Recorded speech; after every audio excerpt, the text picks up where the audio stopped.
the better part.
Well, I think that he's gonna want me, I guess someone's gonna make a motion to approve it. So I don't know if that, 1, 2, 3, 4, this was,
and we have other public hearings too.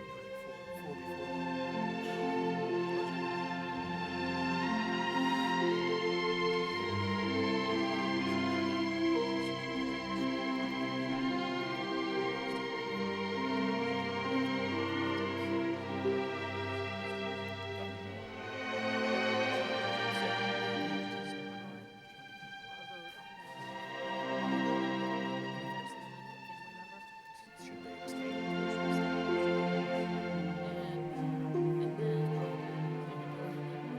Okay. So in the case of the school committee, if they had like a brother or sister that was a school teacher, they would just refrain from that. Let me double check.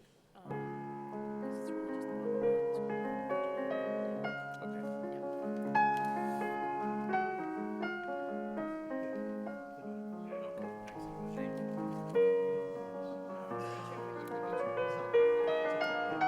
There must have been an old, the original copy floating around. Can I take a look at that list that you have of the whole, we have everything bundled up, because that's the way we wanna do it, I think, that'll be.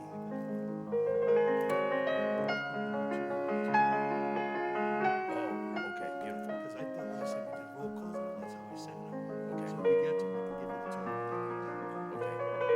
Can you just hand it to me, is that what you're gonna do, or just, Yeah, you want me to hand you each? yeah, I can read it. I'll hand you, it's 102.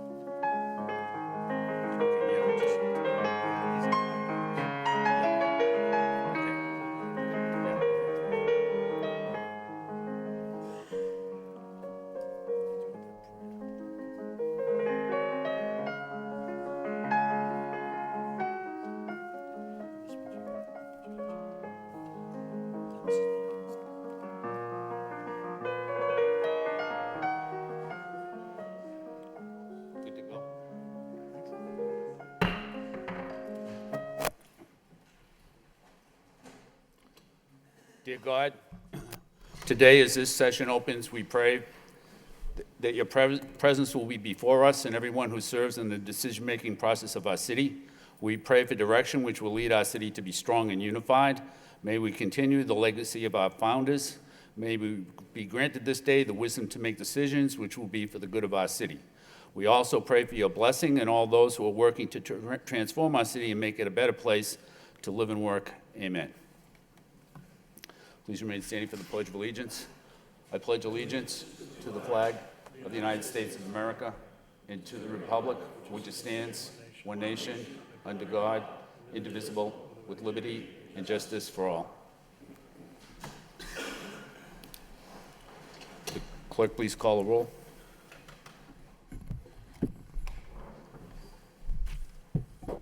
Counsel Mercia. Here.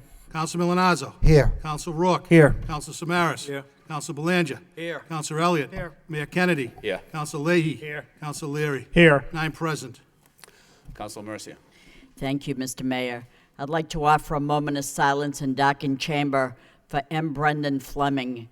Brendan was married to the late Bernice Fleming for 55 years, who passed away in November of 2007. Mr. Fleming was the mayor of Lowell from 1982 to 1984 and was a member of the city council for 9 terms between 1969 and 1992.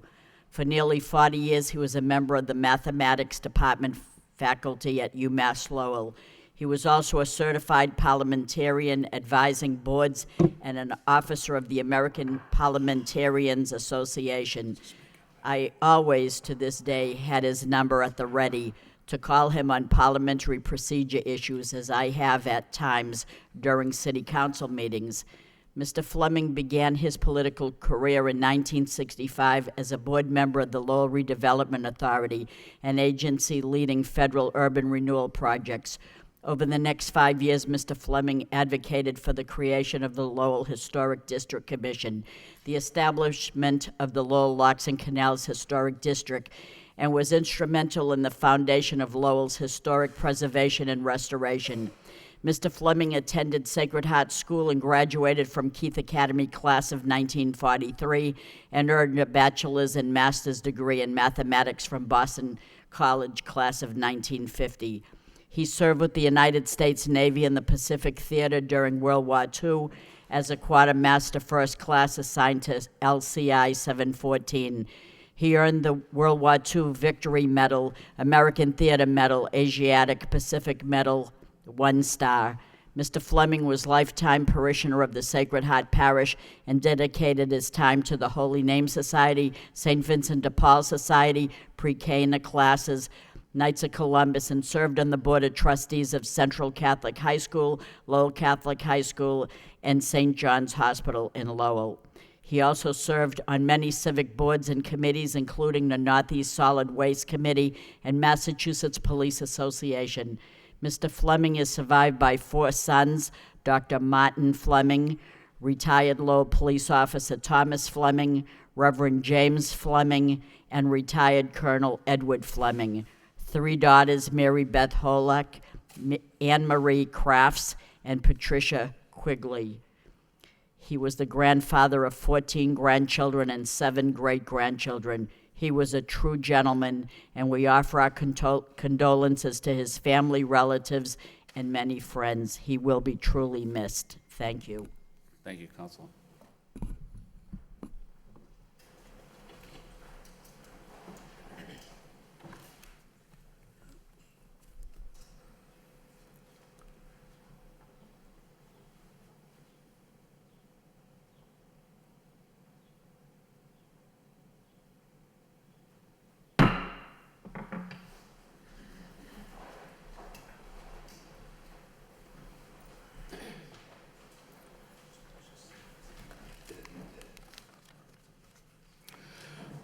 First order of business are the minutes of the City Council meeting of May 24th for acceptance. We have a motion to accept the minutes by Councilor Samara, seconded by Councilor Rourke. Discussion. All in favor, all opposed, so voted. Being before 7 o'clock, we'll skip ahead of the public hearings to communications from the city manager. And we have You have items A through D.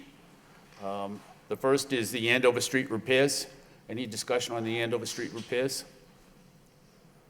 If not, we'll move on to item B, the free cash certification. Any discussion on free cash certification?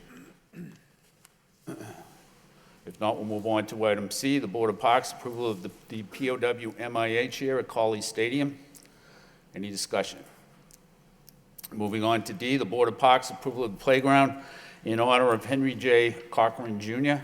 Any discussion on that? Well, thank you, Mr. Council Mayor. Mercy, then Council Rook. I did attend the last Wednesday in the month to go to the Board of Parks, and I spoke on both of those issues, and they both passed unanimously. Thank you. That's all I wanted to say. Thank you. Council Rook? Okay.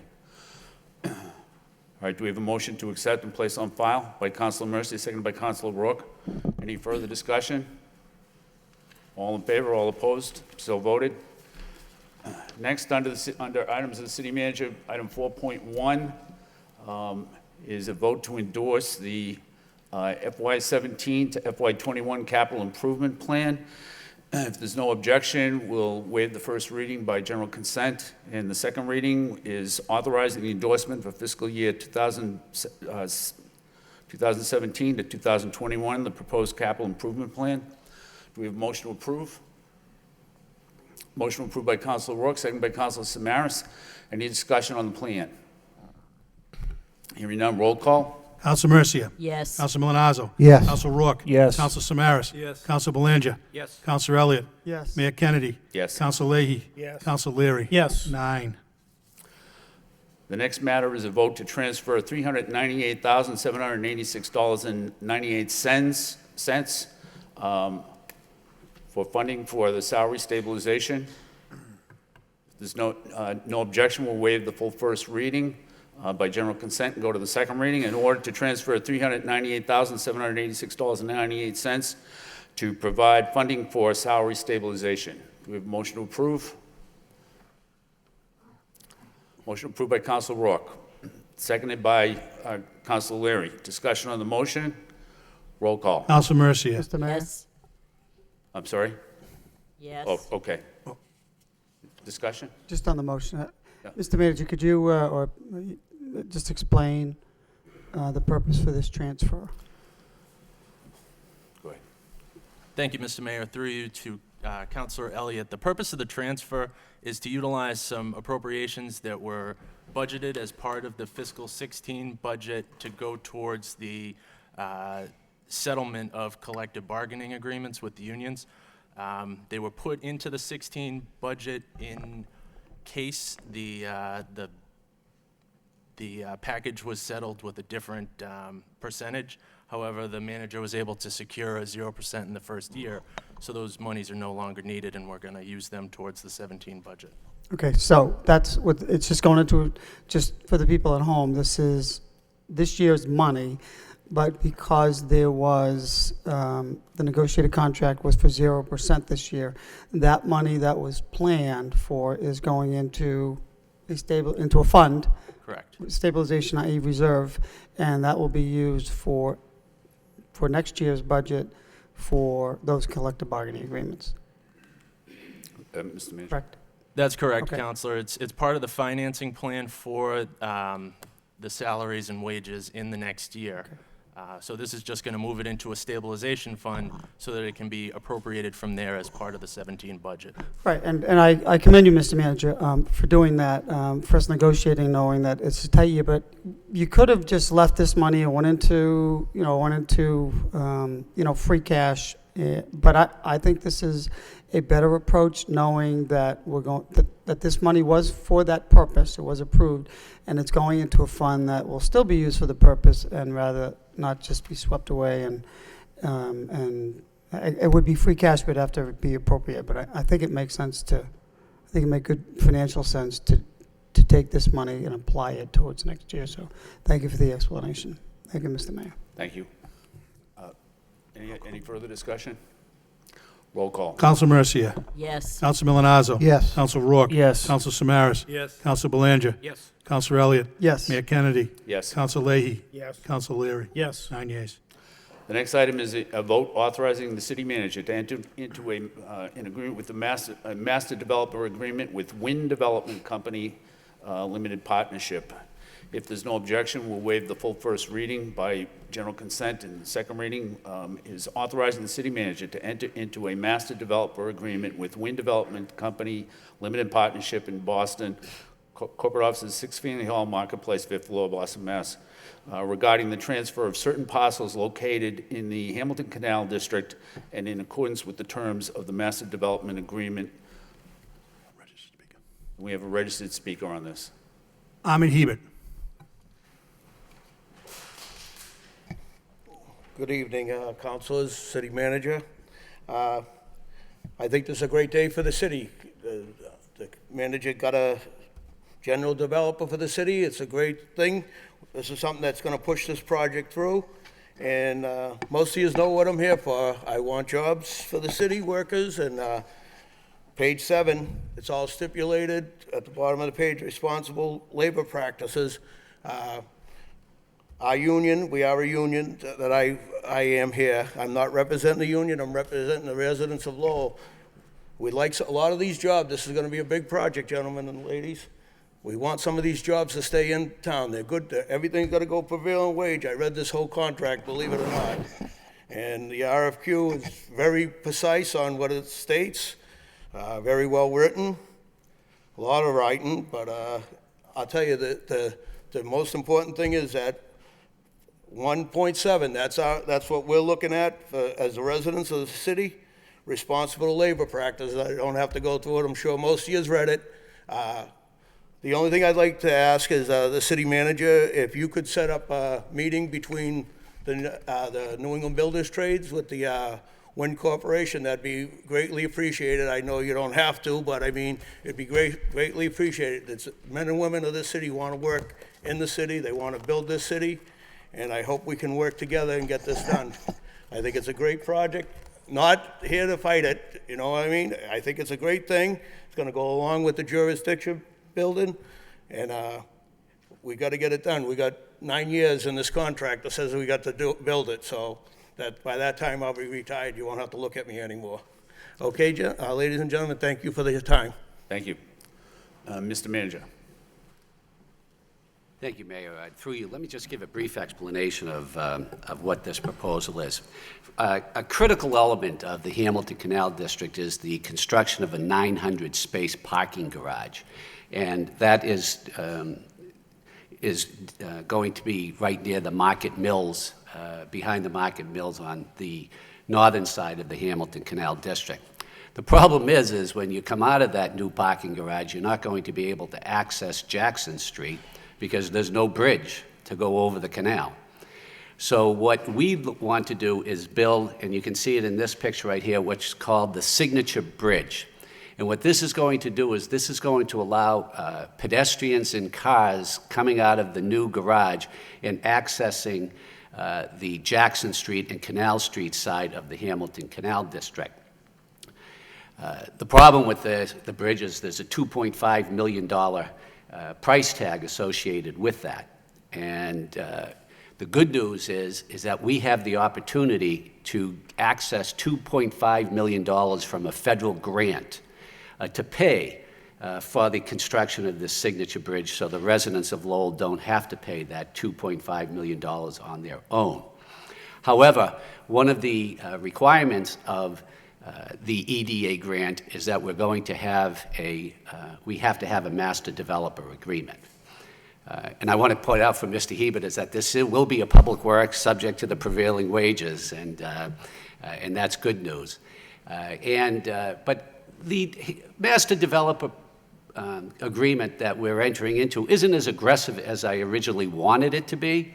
But that doesn't bother me for two reasons. First of all, by having the master developer agreement, we're going to be able to access that $2.5 million to build the Signature Bridge.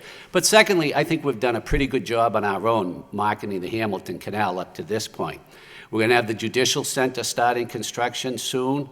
We're going to have construction relative to Genesis Healthcare. Watermark has already applied to the Commonwealth of Massachusetts for economic development incentives for them to build a a structure on parcel 17, and we have recently met with another local developer who has, who's expressed interest in parcel 1, which is the parcel right next to the Judicial Center. He's interested in doing a mixed residential and commercial endeavor. So I think this is a good agreement for the city at this point in time. We have the ability under this agreement to, one, we have to approve any proposed construction by wind development. They can't just put up whatever they want. We have to approve it. Number two, we have taken parcel 1 out of their jurisdiction, and we're going to market it ourselves because we already have somebody that's interested in it. And if any other people come in that are interested in any of these parcels other than wind, they have a limited right of first refusal with that company to do that construction on their behalf. But if they don't enter into that agreement with that company, then that company is going to be able to go forward on their own to construct a building on the parcel they're interested in. So it's, I think it's a good agreement under the circumstances, and I just recommend that we enter into this so we can access that $2.5 million federal grant. Thank you, Mr. Mayor. Thank you, Mr. Manager. Any discussion? Councilor Samaras.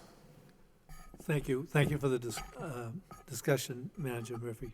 One question. The last developer we had a 10-year option on that as the master developer. What's the outline in this particular program? And if you explain to the public why. Mr. Manager. Under this master developer agreement, Wind Development has 6 months to begin the permitting process on their first building. It is subject to a reasonable, mutually agreeable extension if we so desire, but if we don't think that they're being aggressive enough, we can get out of the agreement then. And the good thing about this agreement is, remember, is that once the Judicial Center and Genesis Healthcare start to be constructed, this is going to be a much more attractive area to do some development. And if they aren't aggressive enough, we'll back out and we'll either start doing ourselves or we'll advertise for a new master developer to come in. But we're not going to sit back and wait for them to do something on their own time. So basically what you're telling me, you're going to have a basic dialogue, ongoing dialogue with them at all times. So it's not like we'll be sitting here waiting for the next move. You'll be ahead of that. Absolutely. Thank you. I approve. Thank you. Thank you, Councilor Belanger, then Councilor Leary. Councilor Belanger. Thank you, Mr. Mayor.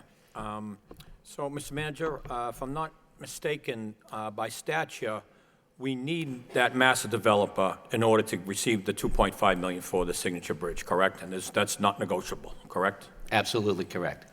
Okay. Now, what is wind development? And, you know, I've seen their work in the downtown. And but before, actually, I get into that, Mr. Hebert had a concern. Could you, if they're approved this evening, would you sit down with Wind Development and stress that we want any construction they may be part of to be local and to do what they can do within their control? I wonder if you can facilitate that to, again, what's in our control. I think that's be in the best interest. This council has always been consistent to keeping local jobs local, and I would advise and I ask you that you do follow through with that, so thank you. But with that being said, what is their vision? I mean, I know that they've been downtown, they've done a number of projects, that they're a very capable developer. There's no two ways about it. They do beautiful work, but I see that they're mainly on the residential end than they are commercial. So have they done, do you know in their portfolio, for starters, have they done anything on the commercial aspect of development? Thank you, Mayor, through you. Yes, they have done commercial, but as you say, their primary focus is residential. And specifically in Lowell, it's been residential. But remember, they have the commercial enterprise down at the foot of John Street. So they are into commercial also. So, you know, we've had talks with them. They'd love to do a commercial building. They obviously interested in housing also. But as I said previously, this master developer agreement, they have to get our approval for any proposed project that they want to put on one of these parcels. So if it isn't in our vision, then we're not going to allow them to do it. Okay. And did they elaborate what their vision might be and time frame? Anything? I know this was certain we were under the gun, and to lose, we had reach a deal in order to get the funding in time. So I understand that, but I don't know if they've elaborated on their vision. timelines would they have at this point? If you can elaborate. Thank you, Mayor. Manager. Thank you. Well, their original vision wasn't very aggressive. They wanted to wait until the Signature Bridge was constructed, till the parking garage was constructed, the Judicial Center was constructed. And that's why it took us so long to get to this point, because I wasn't going to propose any such agreement like that. It just wasn't feasible. But now they're willing to enter into this agreement where they say they'll begin permitting within 6 months. So it is much more aggressive than the other one, and that's why I'm comfortable bringing it forward now. Okay, the first option I would not have been open to that. There's no two ways about it. You know, a year and a half ago, we had a master developer that basically sat in their hands for a long waiting, sitting and waiting, like initially, according to Wynn wanted to do initially, and that's not going to be stood up for in all intents and purposes. We just need to make sure, Mr. Mayor, this is not the deal I'm looking for, you know, in all honesty, but I understand what's being done here, the time frame, and you may not always get what you want. But, you know, we need to know that history is not, let the developer know that history is not going to repeat itself here, that we've been through this, and if we see an action, this council is going to act. I know, you know, it's not even day one yet, I get it, and they're due a fair shot at this. And they will certainly get that. And if they're the master developer, they will have our fullest cooperation, absolutely. However, with that being said, the sit and wait for the judicial is not going, they need to be diligent. We're going to be looking for a lot of information, how they're marketing, who they're marketing to, who they're in negotiations with. We want to know all that pertinent information. So we'll give them the benefit at this point. I see a developer, again, who's very capable, but also very residential heavy.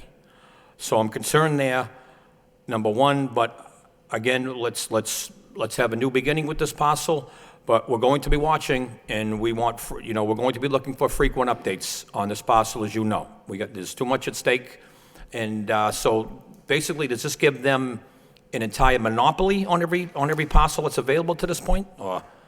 Mr. Manager. Oh, no, that's a great question. The exact opposite. As I said, we've already taken out parcel 1, which we don't have a firm commitment to develop it, but we do have somebody that's already reached out to us. So we're going to continue to market that. And like I said, we're also going to continue to market it. And if somebody comes in with a proposal for, say, parcel 5, they have a 120-day right of first refusal, where they have 120 days to work with that proposed developer, to work in conjunction with them to do that development. But if they can't work out that proposal with them, then that developer can go forward on their own and do their construction on parcel 5. Okay, and we have the ability to take it all, in time, take it from them as well? Absolutely. Okay, well, Mr. Manager, again, it's not ideally what I know. I can't speak for the rest of the council, but what I was looking for.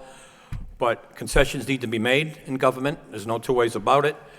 And I'm going to support it because we still have control and we have an exit strategy, which the previous contractor, we did not. And it took a lot of time to get out of it. And we wasted a lot of time. And that's, again, that's not going to happen. So thank you, Mr. Manager. Good piece of negotiating and under the clock, I might add. You know, we got 2.5 million bridge coming as a result, and that's very, very important. There's no two ways about it. So I do support it, but I hope that the master developer knows that they're going to be under scrutiny. So thank you very much.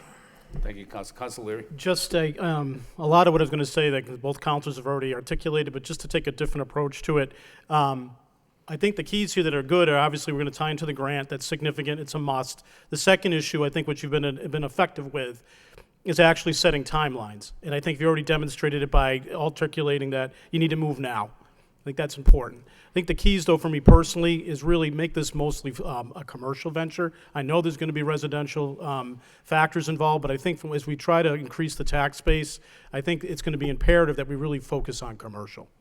Again, that's going to be challenging. You have to be a little bit flexible. I know you said on parcel 1 it's going to be a mix of retail and residential. I know at previous votes last year it was to have some residential, but if we're really going to grow our tax base, I think most of it should be commercial. I think what you said today is really important. The two folks that are like Watermark and then the healthcare, Grace to Healthcare facility going in, that's going to be significant. People are going to want to become part of this. Once the courthouse goes in, additionally, they're going to want to be part of the whole development. It's very exciting to be a part of that. I think your negotiation is a good one. We had to give some give and take. You do have timelines, which is much different than in a position that we were in before, and I think we're going to be much more successful because of that. But again, if I can just put just my own kind of philosophy to it, mostly commercial. It's really what's going to succeed more if we look at it from a commercial, and I think Councilor Rourke said this in the past, really commercial, and at night turning it into some type of a positive, nightlife atmosphere that's good for all the citizens. Again, I am definitely going to support it. I think you did a good negotiation on it, and I look forward to seeing some of the positive results in the next few years. Thank you. Thank you. Any further discussion? Councilman Milanazzo. Thank you, Mr. Mayor. Again, in hearing the manager, his presentation, I understand that he wishes that the agreement was a little bit more aggressive, but honestly, to use it as a tool to get the $2.5 million makes all kinds of sense. And Wind Development has been a developer here in Lowell for decades now. They really have been around for a long time. They're committed to the community. In my opinion, they wouldn't sign anything, Larry Curtis, Michael Putzinger, and those involved wouldn't sign anything that they didn't truly believe was going to be successful, either from a commercial point of view or from a residential point of view. And they're involved in the community from the standpoint of the Merrimack Repertory Theater, various cultural organizations. When they come into a community, they really do give back to the community. So even though it's not as aggressive as your team would have liked, I think it's, at this point, at this date, it serves a purpose. So I'm going to support the agreement going forward. And again, as my colleagues indicated earlier, you're going to keep us in the loop and make sure that as things do progress, and I'm confident that they will with this agreement, that we'll see dirt moving out there. And you have to also understand, and I think you do, that the soft costs alone for this project will cost Wind hundreds of thousands of dollars. So we'll know pretty quickly if they're committed to this. Again, the letter of credit at $195,000 is very short money, but when they get into the soft costs, they're going to be spending hundreds of thousands of dollars. So we'll be able to tell right away how committed they are, and I believe they are thoroughly committed. So thank you. Thank you, Councilor. Any further discussion? Councilor Elliott.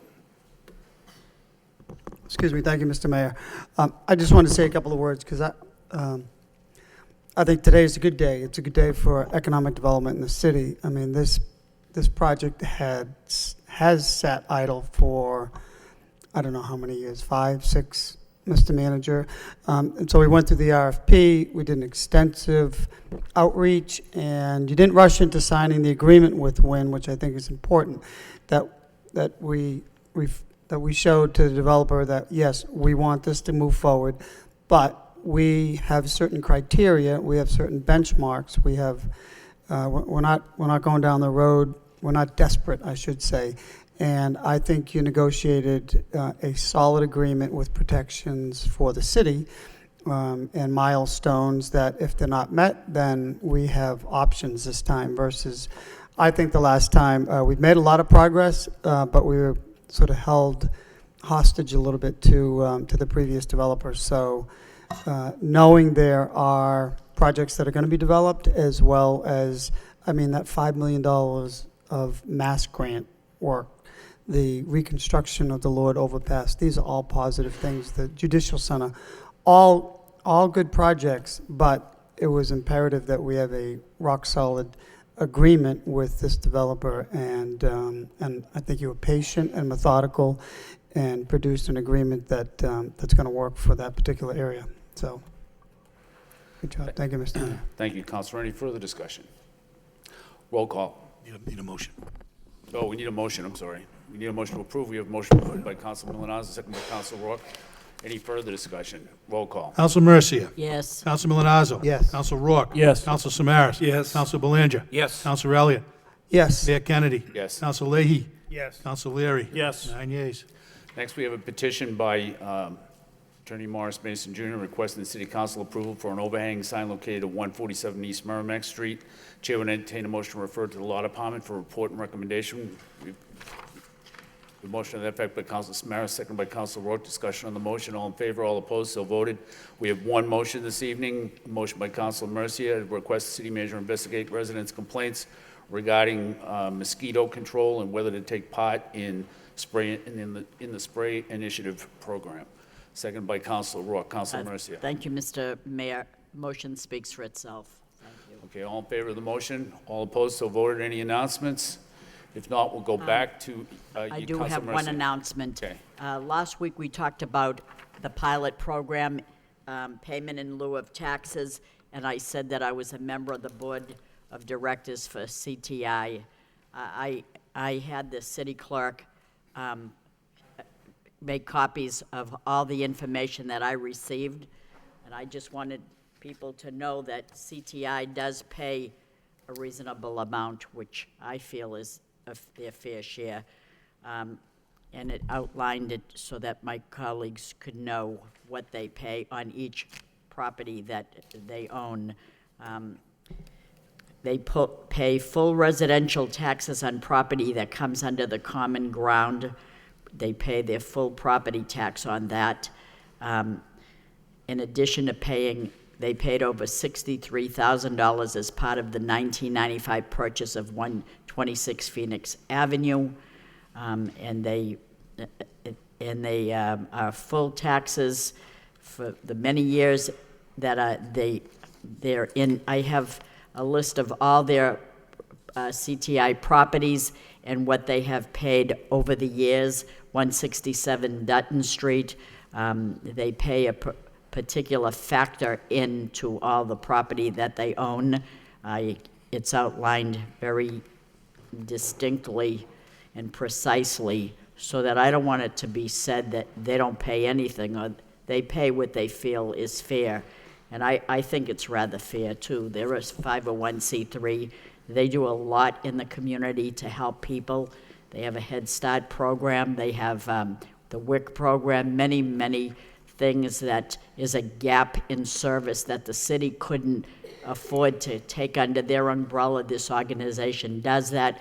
I'm very proud to be representing the city on the Board of Directors for CTI. So just so the listening public could know, I have provided all that information to all my colleagues so that they would know what percentage of everything that they pay property taxes on. Thank you. Okay, thank you, Councilor. Any other announcements? If not, we'll move on to items 2.1 through 2.5. We have 5 public hearings scheduled. First public hearing is for a loan order for the 2017 capital improvements to borrow $7,360,320 for the purpose of financing various capital improvements and any related to architectural and engineering services in connection therewith and any costs incidental and related thereto. We'll open up the public hearing for those who wish to speak in favor. Does anyone wish to speak in favor? Armin Hebert, 499 Wilder Street, Lowell. Another good thing coming down the pike here. I think this is a great thing. The city needs these improvements. They need the new equipment. I mean, I come to these meetings, I listen to the people talk about this. This is a great thing. I think it should go right through. Approve this loan order for the manager, can get this stuff, all start working on stuff. It's gonna help the city. We've got a lot of things coming to the city, and these improvements have all gotta be made. All right, thank you. Thank you. Anybody else who wishes to speak in favor?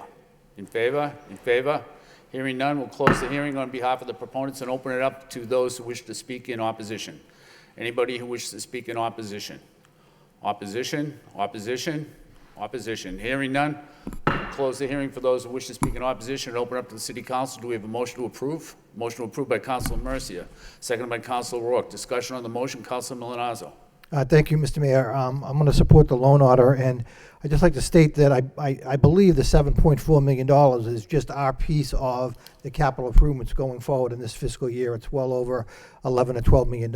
And as this administration has heard from each and every one of the city councilors, we're looking to have streets and sidewalks done and the things that are outlined in the budget this year on the capital improvements. So, and then if you look at the debt service, I think the debt service for this year, I know that this debt service, this loan order debt service won't kick in for a while, but the debt service actually decreases year over year from FY16 to 17. So again, the city continues to be in a good position to borrow money to do these types of capital improvements. So again, I'll support the loan order. Thank you. Thank you, Councilor. Any further discussion? Councilor Elliott. Thank you, Mr. Mayor. So I just had a question for you, Mr. Manager. What is the debt service payment in this the communication indicates that financing for these are incorporated into this year's budget, and I know we're moving into talk about the budget or approve the budget tonight, but what is the debt cost for this year for this loan order? Mr. Manager? Paragraph 4 says debt service related to financing of these projects are incorporated into the general fund. Go ahead. Are you asking about fiscal 17 when the Correct. debt first comes on? Correct. It'll be in the neighborhood of about 2.5 million. Okay. And that's factored into the budget? Correct. Okay, The assumptions that we have in the forecast moving forward right. assume that debt And service. the other part of this is a parking garage that will not be paid for by taxpayers, correct? And that's part of this, the planning process, part of this capital improvement plan for the Hamilton Canal District. Mr. Manager? Yes, thank you very much. Correct. That will be paid out of the enterprise fund, Okay, not I taxpayers. just want to make that clear. We are, because in the past, we built parking garages, but some of it has been grant funded, but some have not been. The last garage was subsidized by taxpayers, but this one will not be, so. Great, thank you. Thank you, Mr. Mayor. Thank you. Council Belanger? Thank you, Mr. Mayor. Just one quick point that bears mentioning to Councilor Elliott's point that in the capital plan is the money to complete the land swap. That took a long time legislatively. There was some big snags some big hurdles we had to overcome, and that will soon be complete to allow the construction of the garage. So that's in the capital plan as well, which I think is outstanding. It plans everything from improving sidewalks in downtown and it grows into every corner of the city. No one is left out for what we have anyway, working with. So I think it's a great capital plan. I intend on supporting it. Thank you. Thank you, Councilor. Any further discussion?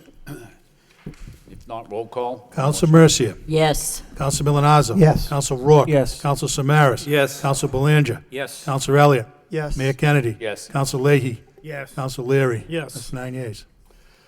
The next public hearing is for an ordinance to create a finance department and reorganize various financial departments.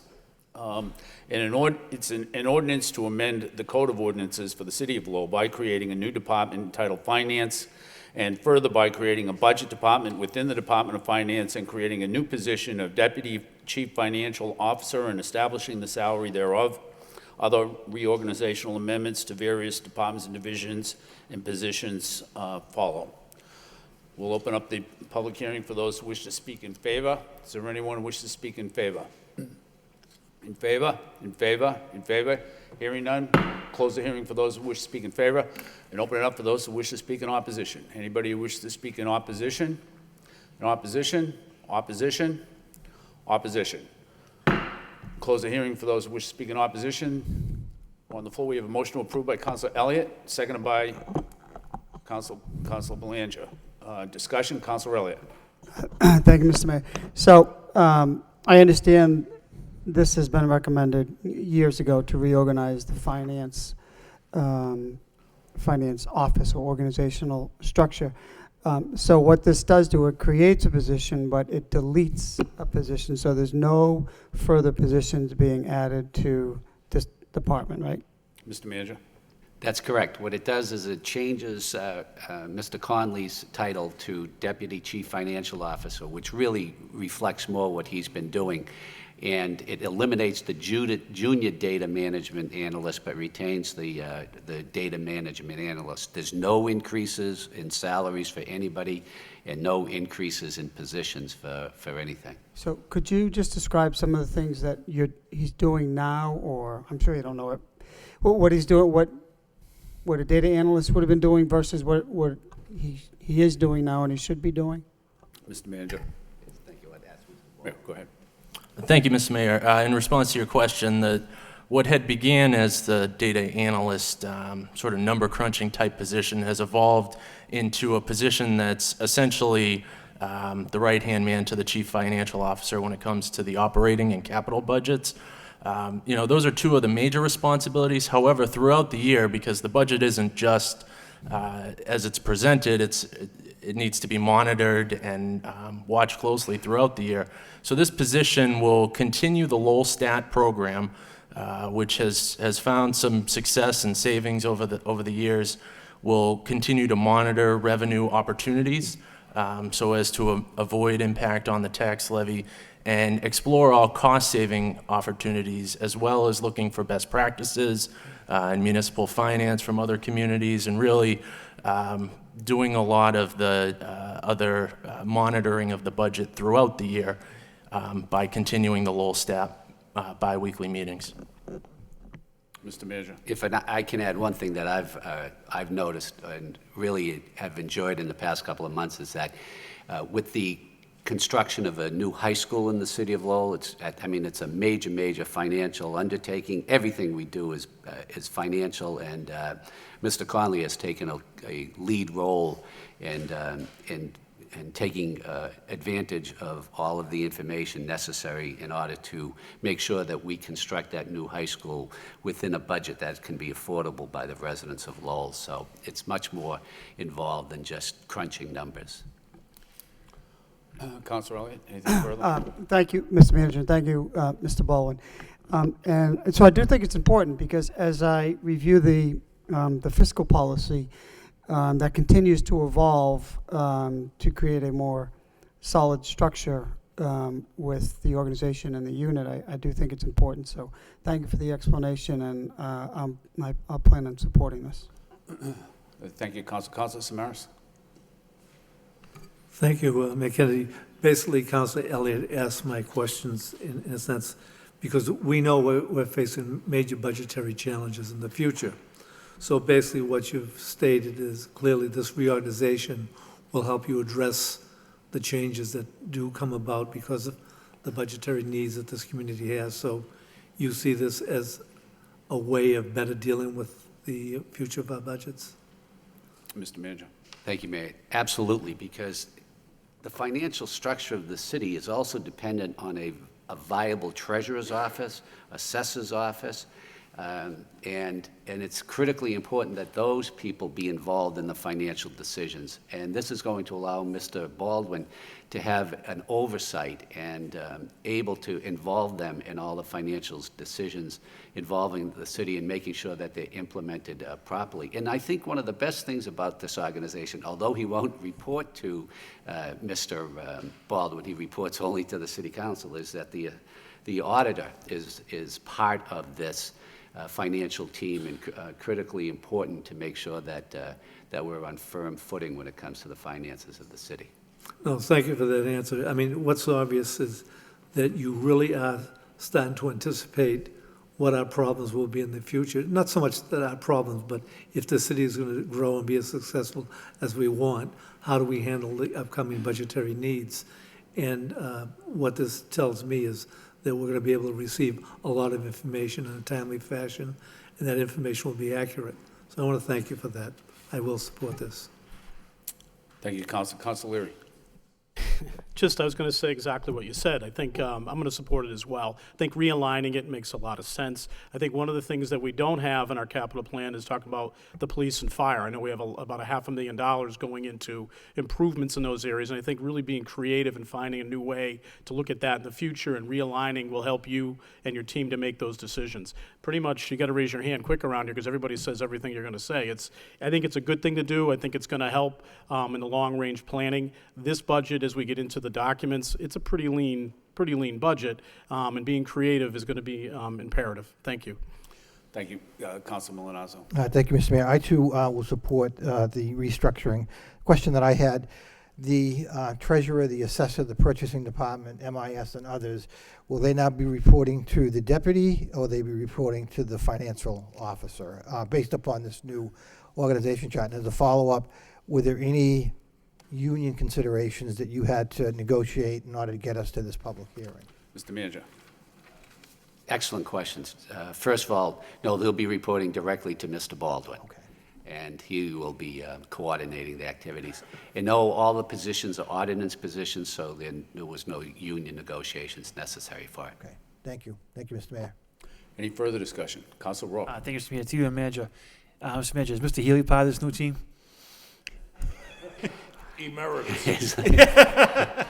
I can guarantee as long as he wants to, he will be part of it. I'll support it then, thank you. A position to be named later. Any further discussion? Okay, Roll call? Counsel Mercia. Yes. Counsel Milonazo. Yes. Counsel Rourke. Yes. Counsel Samaras. Yes. Counsel Belanger. Yes. Counsel Elliott. Yes. Mayor Kennedy. Yes. Counsel Leahy. Yes. Counsel Leary. Yes. 9 yeas. The next public hearing is a vote to rescind for the revocation of prior acceptance of Massachusetts General Laws, Chapter 44, Section 53F and a half, regarding the enterprise fund establishing the Lowell Memorial Auditorium effective June 30th, 2016. So this basically this public hearing is to abolish the enterprise fund. All those who wish to speak in favor? In favor? In favor? In favor? Hearing none, we'll close the hearing on behalf of the proponents and open it up for those who wish to speak in opposition. In opposition? Opposition? Opposition. Close the hearing for those who wish to speak in opposition. What's the pleasure of the city council? Move We have approval. a motion approved by Councilor Mercia, seconded by Councilor Rourke. Discussion on the motion. Councilor Milonazo. Just to confirm with the city manager that the operating subsidy for the auditorium is in the FY17 budget in your office, correct? Okay. Yes. The operating subsidy will be contained in the city manager's budget as a line item for the city council's approval. It's in the book. I saw it in there. I just want to confirm. Thank you. Thank you, Mr. Mayor. Thank you, Councilor. Any further discussion? Roll call. Counsel Mercia. Yes. Counsel Milonazo. Yes. Counsel Rourke. Yes. Counsel Samaras. Yes. Counsel Belanger. Yes. Counsel Elliott. Yes. Mayor Kennedy. Yes. Counsel Leahy. Yes. Counsel Leary. Yes. 9 yeas. The next public hearing is an ordinance amending the Code of Ordinances in the City of Lowell, Massachusetts with respect to Chapter 272, Article 6, Section 272 to 287, entitled The Annual Sewer Use Charge. We'll open up the public hearing for those who wish to speak in favor. Anybody who wishes to speak in favor? In favor? In favor? In favor? Hearing none. Close the public hearing for those who wish to speak in favor and open up for those who wish to speak in opposition. Anybody who wishes to speak in opposition? In opposition? Opposition? Opposition. Hearing none. We'll close the public hearing for those who wish to speak in opposition and open up to the City Council. We have a motion to approve. We have a motion to approve by Councilor Mercia, seconded by Councilor Milonazo. Discussion on the motion. Councilor Mercia? No? Okay. No discussion? Councilor Elliott? I just need to disclose that I work for the Department of Environmental Protection in the state of Massachusetts. Some of it's regulated by EPA and some by DEP, so I just need to disclose that, and we'll be voting present. Okay, thank you. Any further discussion? Just tongue in cheek, do we need a rule of necessity here since we all shower and use bathrooms here? I'm glad to hear you. What does the solicitor think about that? It's necessary to take showers in bed. Any further discussion? Roll call. Counsel Mercia. Yes. Counsel Milonazo. Yes. Counsel Rourke. Yes. Counsel Samaras. Yes. Counsel Belanger. Yes. Counsel Elliott. Present. Counsel Mayor Kennedy. Yes. Counsel Leahy. Yes. Counsel Leary. Yes. 8 yeas. The last public hearing of the evening is approving the budget for the city of Lowell for fiscal year 2017. So we'll open up the hearing for those who wish to speak in favor. Anybody who wishes to speak in favor? In favor? In favor? Hearing none, we'll close the hearing for the proponents, those who wish to speak in favor, and open it up for the opponents. Anybody who wish to speak in opposition? In opposition, in opposition, in opposition. Hearing none, we'll close the public hearing for those who wish to speak in opposition. What's the pleasure of the city council? Do you want to go through the budget by department, or does anybody have another idea? Councilor Mercia. Thank you, Mr. Mayor. I did look through this budget. It is quite lengthy and thick, but it's one thing to level fund department budgets. In a lot of cases, the departments aren't level funded. It's below level funding. So for me to tediously go through every line item, which I'm sure the public probably would want us to do, but what am I going to do after about 5 hours? Cut $1,000. So I know people have comments and questions. I'm willing to sit here and listen to what they have to say.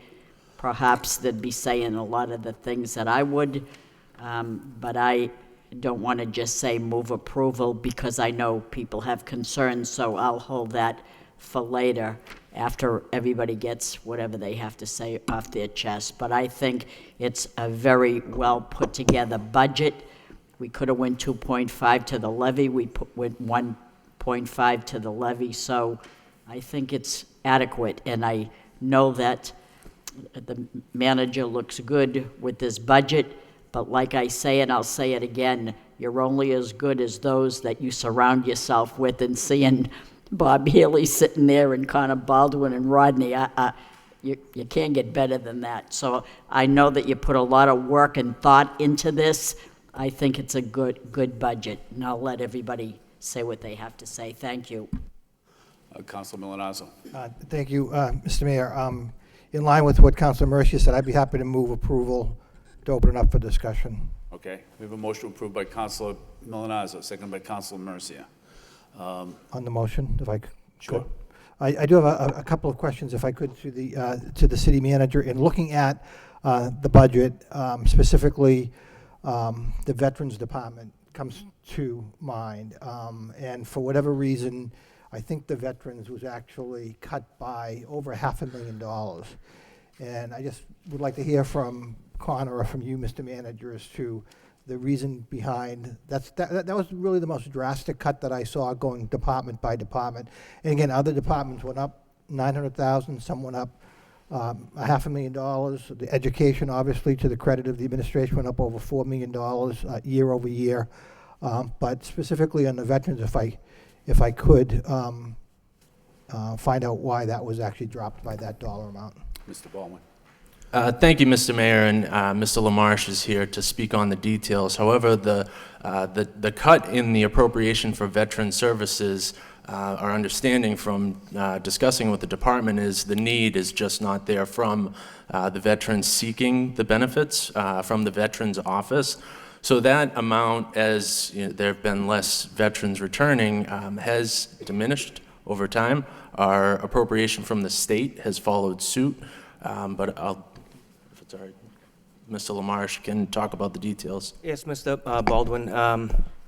That's exactly right. Right now, the last few years, it's been a steady decrease in the need for benefit. We have a steady flow of clients coming to the office, so it's not like we're not busy.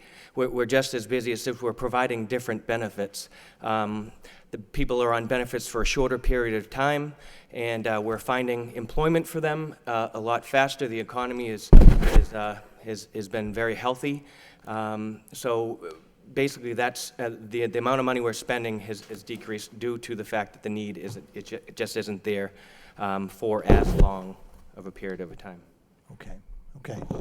Thank you. Yes, thank you. Okay, thank you, Councilor. Any further? Another follow-up go question, ahead. if I could. I'm sorry. I just have two questions. Can we stick on veterans? Oh, sorry. I'm sorry. Council, just Yep, go ahead. wait. follow up. Councilman Milonazo has the floor. When he yields the floor, then you can have the floor, and you can stick on veterans. He'll stick around for you, for your questions. Go ahead. Just quickly, in the city manager's budget, the marketing number, actually, I think increased from 275 to 440. In that number, I know you've been working closely with the business community, with the Convention and Visitors Bureau. Is the city's money in that for the marketing plan, in that 440? Yes, it is. Okay. And we had a meeting with the Lowell plan and the UMass Lowell representatives last week, and all parties are interested in pursuing going forward with the marketing plan. Okay. Thank you. And my final question has to do with the free cash. I know we had the memo this evening relative to free cash, and the free cash is now down around $900,000 and $915,000. The decision was made to not bond, I guess, $1.5 million from the snow and ice last year. How much did that actually save in interest payments? Just an estimate.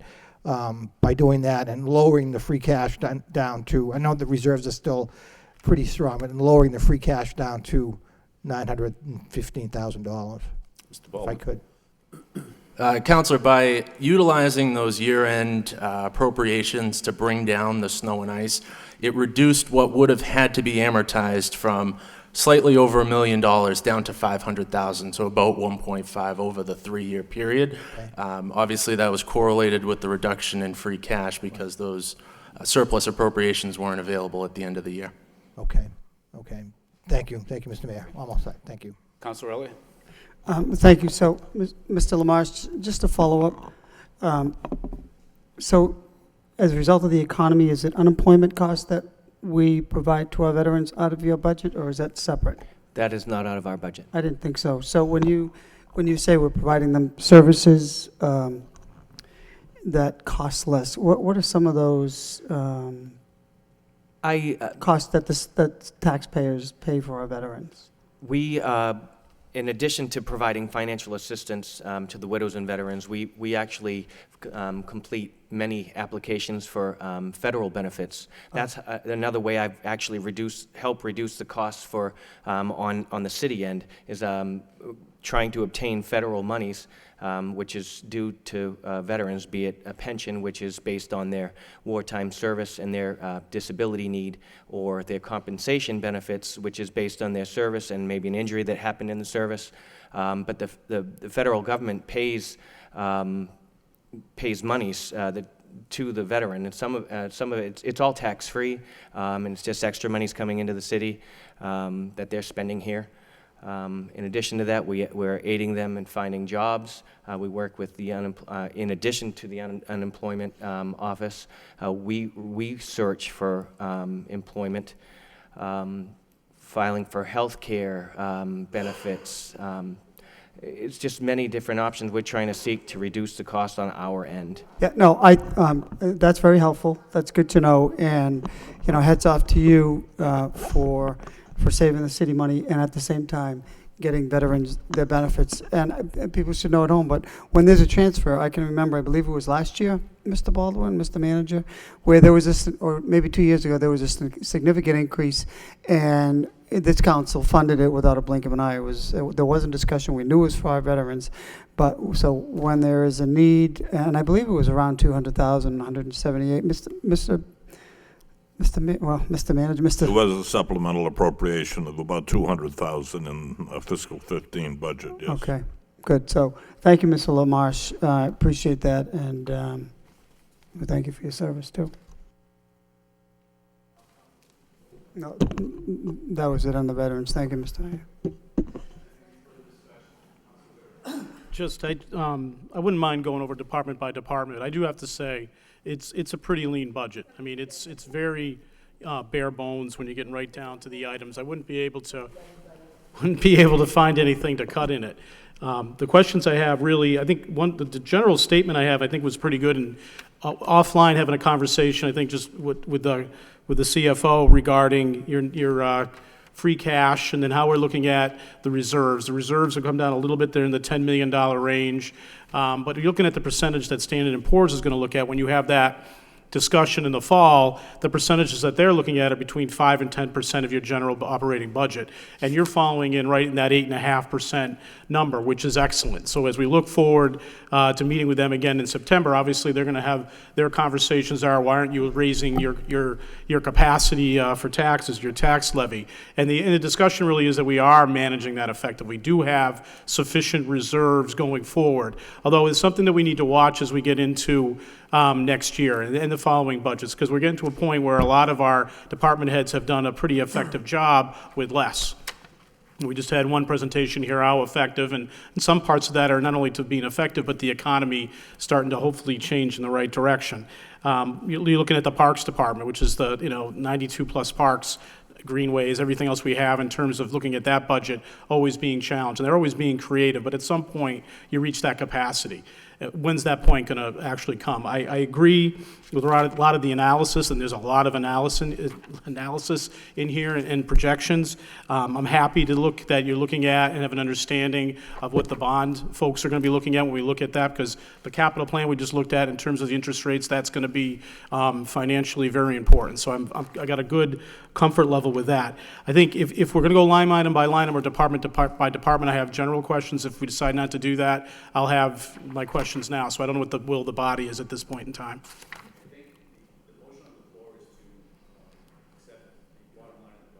Okay. Substitute. Okay. Okay. I don't know. Bottom line is I would rather go department by department just the way I'm used to doing it, but at the end of the day, I'm not going to make a substitute. We'll just vote it up or down. If it does go, I guess the questions I have, again, at the end of the day, it's a pretty lean budget. I think the biggest questions I have are regarding the new positions we put in the police and the fire department. Most of those are grants, I guess. How do we foresee those? How long are those grants, I guess? And when do we foresee?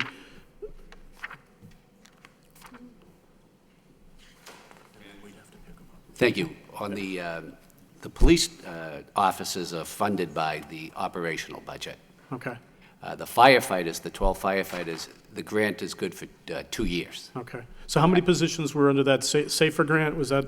The SAFER grant was 12 firefighters, correct, Chief? That's correct. We were able to secure a 2-year grant to hire 12 firefighters, their salary and benefits. So I guess the question, and obviously that's good for now and in next year's budget, so how do we foresee in the next 2 years, how are we going to plan to roll them back into the general fund, or there's another grant that we anticipate being successful in obtaining? We have a great grant writer that we'll be announcing something tomorrow on that is just absolutely incredible. So we're confident in the ability to secure more grants and other types of revenue to fund these positions in the future. Because when you look at it, when you put the 12 firefighters on, we're looking to save costs and overtime. Yeah.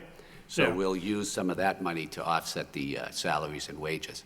Okay, good. But this is something we got to bear in mind in 104 weeks, basically, how we're going to look at that. The other issue is the pensions. I noticed that the pension assessment is over $2 million, and a lot of it does with the interest rates. And I guess the question, we've had a quick conversation about it earlier, what do we expect for 2017 as an increase? I think we kind of know those numbers, what we expect for next year's budget. And if that's for you, through the CFO. Thank you, Mr. Mayor. The projected increase based on the most recent actuarial update from PARAC, the retirement system, for 17, what has been incorporated is about a $2 million increase, or about 9%. The subsequent year is about 6%, and then that translates to about a $1.4 million increase. The next few years, it's less of an increase. However, we are going to be looking at just under $1 million for fiscal 19, fiscal 20, and then just about $1 million in 2021. And it bears mentioning that we are on schedule to fully fund that liability by 2036. Which is fantastic. Yeah. I guess, which is optimistic. I think the thing I looked at is the interest rates. I don't believe in the interest rates. I don't know. I'm assuming they do an actuarial analysis every year. They're using, you said, 8% or some range like that on a yearly basis. Yes, 8% is what's used in the actuarial study. Okay, so that's just something, I think just to point out that it is hopefully going down. It's something that, again, bears watching. The other big question I have is in terms of the legal budget. I know your workers' compensation team, which that's my business I'm in, you got one of the best teams I've seen anywhere. And at some point, though, and I think with your management, the way the person that's managing it and the folks that work with them are exception to none in terms of how they manage it, and the way you integrate, your nurse case management teams and how it works is state of the art. It's a Cadillac version of workers' comp management. The problem, I think, is at some point when your workforce ages, your $700,000 budget might not be reality. And I think it's something we saw this year in terms of transferring funds to pay for surgeries. It might be an anomaly, but the reality is if your workforce ages and you have demanding physical jobs, that might be an increase, something that bears watching. The good point is that sitting down with the city solicitor and watching her team and seeing, I see industry standard and I see the best and the worst. You got a very good operation on managing those claims, and that's a good thing to say. Thank you. Councilor Samaras. Thank you. Basically, I just see us going, asking questions on the budget. I have several questions. So is that okay at this particular time, too? Okay, thanks. Some of my concerns, Mr. Manager, I believe in one of the reports, when you talked about the department head's requests for the year, was basically about $12 million more than what this budget speaks to. And that's a lot of money. And as Councilor Mercia stated, if we were to go department by department, what's there to cut? I think any cuts you've made, that need to be made, you've made. But could you explain the process to us, what took place? Mr. Manager. Sure, thank Basically you. to ensure that even though the departments have been cut, they're able to fundamentally operate. Well, in February, we asked the department heads to submit their proposed requests for the upcoming budget year. And in all fairness to them, they have needs in their departments that they want to fulfill, like additional positions, more money for a certain account. But mostly the positions are the most expensive. Unfortunately, we can't honor all of those requests because we just can't afford it within the increase in the levy that we intend to recommend. So what we do is we look at each and every departmental request. We meet with the individual department head, discuss what their priorities are, what the most important needs are at the immediate time, and then we make our best judgment as to what we think is affordable under the circumstances. But unfortunately, we cannot honor all of their requests, and in the end, we reduced the request by probably about $12 million we reduced this budget by. I think that's important for the public to know. So basically, the department heads make the cuts based on your requests, but before they make those final cuts, they're able to speak about to what they really need in their departments. So the thing is, they have the opportunity to speak up. Absolutely. They some rather exciting budget meetings with the department heads because they're wonderful advocates. I mean, that's one of the things I respect most about the department heads is that they're incredible advocates for the city of Lowell. They want to make sure this is the best city in the Commonwealth, and they want the most resources they can to make their department the most effective. So I respect the department heads tremendously for advocating. Unfortunately, we can't honor all of those, and Mr. Baldwin takes most of the heat because I run away when they start getting really angry. But they do a great job, and I'm proud of I'm proud of not only the department heads, but each and every employee in the city of Lowell. They do a tremendous job. No, that's good to hear. I mean, in past life, I can remember being a part of those budget discussions, and they were animated at times. But I think the most important thing is to be heard. But what I'm very pleased with is that you've stayed the course, we'll say, in the sense of education, safety, and economic development, and that needs to be looked at. Another question I have, though, is in the $2.2 million in the pension fund. And, the concerns I think a lot of people have is I'm part of the pension fund. I can't deny that. I mean, so the things you want to make sure that it's there. But you look in the news, you see Detroit, you see all of these cities across the country facing such major problems. But how do we handle the pension debt? Actually, there's a statewide agency that presents the cities and towns with the fiscal year number they need to raise to meet the requirements, to meet a payment schedule, to meet the unfunded pension liability that cities and towns have built up over time by underfunding the pension system. The reality is we're sort of overfunding the system on a straight pay-as-you-go basis now in order to make up for the past years when it was underfunded. And so by 2036, the system, the Lowell retirement system, will be fully actuarially funded, barring any unforeseen circumstances. And the state legislature recognized that. They extended the deadline for all cities and towns to comply with the funding of this system to 2040, 2 years ago. Lowell is 4 years ahead of that. And although I do think your pension may come from the state retirement, the teachers' retirement system, which again is in the same sort of circumstance in terms of unfunded liability. But as long as the city continues, we are required to meet the PERAC, Public Employee Retirement Administration Commission, I guess it is, that they send us, and that's why we have a $2 million increase that was very difficult to absorb this year. If you look at what 1.5% on the property tax levy is, it's 1.75 million. So the pensions went up more than the property tax levy.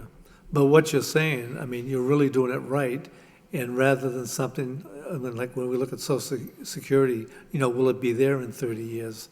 You know, this pension fund will be there. I mean, yes, I mean, I'm confident that the defined benefit system, as it is called in Massachusetts, will survive through its full compliance with meeting their liability. I mean, we are talking about money management, so it's good to hear that. Thank you very much for that. Another issue is the charter school, the $1.7 million in the charter school. It looks like, you know, I mean, it's level funded, and it looks like the money that we're going to be reimbursed is going down. How are we going to handle this? I mean, because the way it looks to me, it's something that is going to hurt the Lowell public school system in the future, and I'm concerned. Yes, you want the charter schools to succeed that we have, but I also want to make sure that the Lowell school system succeeds. Yes, go ahead. Through you, Mayor. Yes, Councilor, it is a growing concern, the charter school gap. One of the things it does is hurt gateway cities even worse because we don't get the Chapter 70.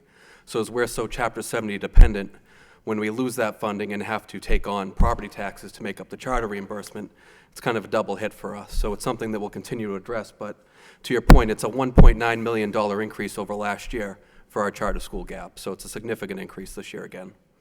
Does the manager see any future in resolving this with the legislation? Thank you, Mayor. The only way to resolve it is to fully fund reimbursement of charter school tuition. And when I was in the legislature, that didn't happen, and I don't have any warm and fuzzy feeling that it's going to happen in the future. So it's something that we deal with. It's a real hit on the budget, but we are committed to education, as you so acutely pointed out earlier, and we'll deal with it, and we'll make sure that the children of Lowell are educated better than any in the Commonwealth. But I think it's important that the public know what we have to deal with. You know, thank you very much for that. Okay, basically, I'll tell you, the one thing about this budget, I mean, in a sense, dry reading, but good reading. And I think the added narratives that you put in this year really do a lot for this budget, to the point where I almost feel that this budget, if you probably take the narrative out and, you know, without all of the necessary numbers, this could be something that you could give to potential developers in this city that speaks to the direction that the city is going in, Mr. Manager. And I think that your staff and yourself have done a good job to outline what Lowell is all about. That, when I look at the narrative, I'm not only looking at what you've done with the narrative, but how it puts Lowell in a particular place and time. And it speaks to what Lowell wants their future to be. And so I think it's an outstanding job, and I'd actually like to see something done about this in which we could make this part of our marketing plan. Mr. Manager. Thank you. I'd love to take full credit for this budget, but I can't. It's these three individuals here, plus Moran Fernandez from the MIS department. I agree with you. It is on our website, and we can use it for marketing. But I will point out that this budget, which was similar to last year's budget, won an award for being one of the top budgets in the nation. So this financial team really deserves credit, not me. No, Thank but you for your kindness. I think the group, as a group, you deserve the credit. Thank you very much. All set. Thank you. Council Belanger, then Council Leahy, and then Council LeBrook. Thank you, Mr. Mayor. I, too, I have a few questions regarding the budget. And Mr. Mayor, through you to the manager, we'll start with the office of the city manager. Mr. Manager, as we're going through department by department, I was ecstatic to see the marketing development increase to $440,000, up from $325,000 the prior year. It is on section 4, page 16.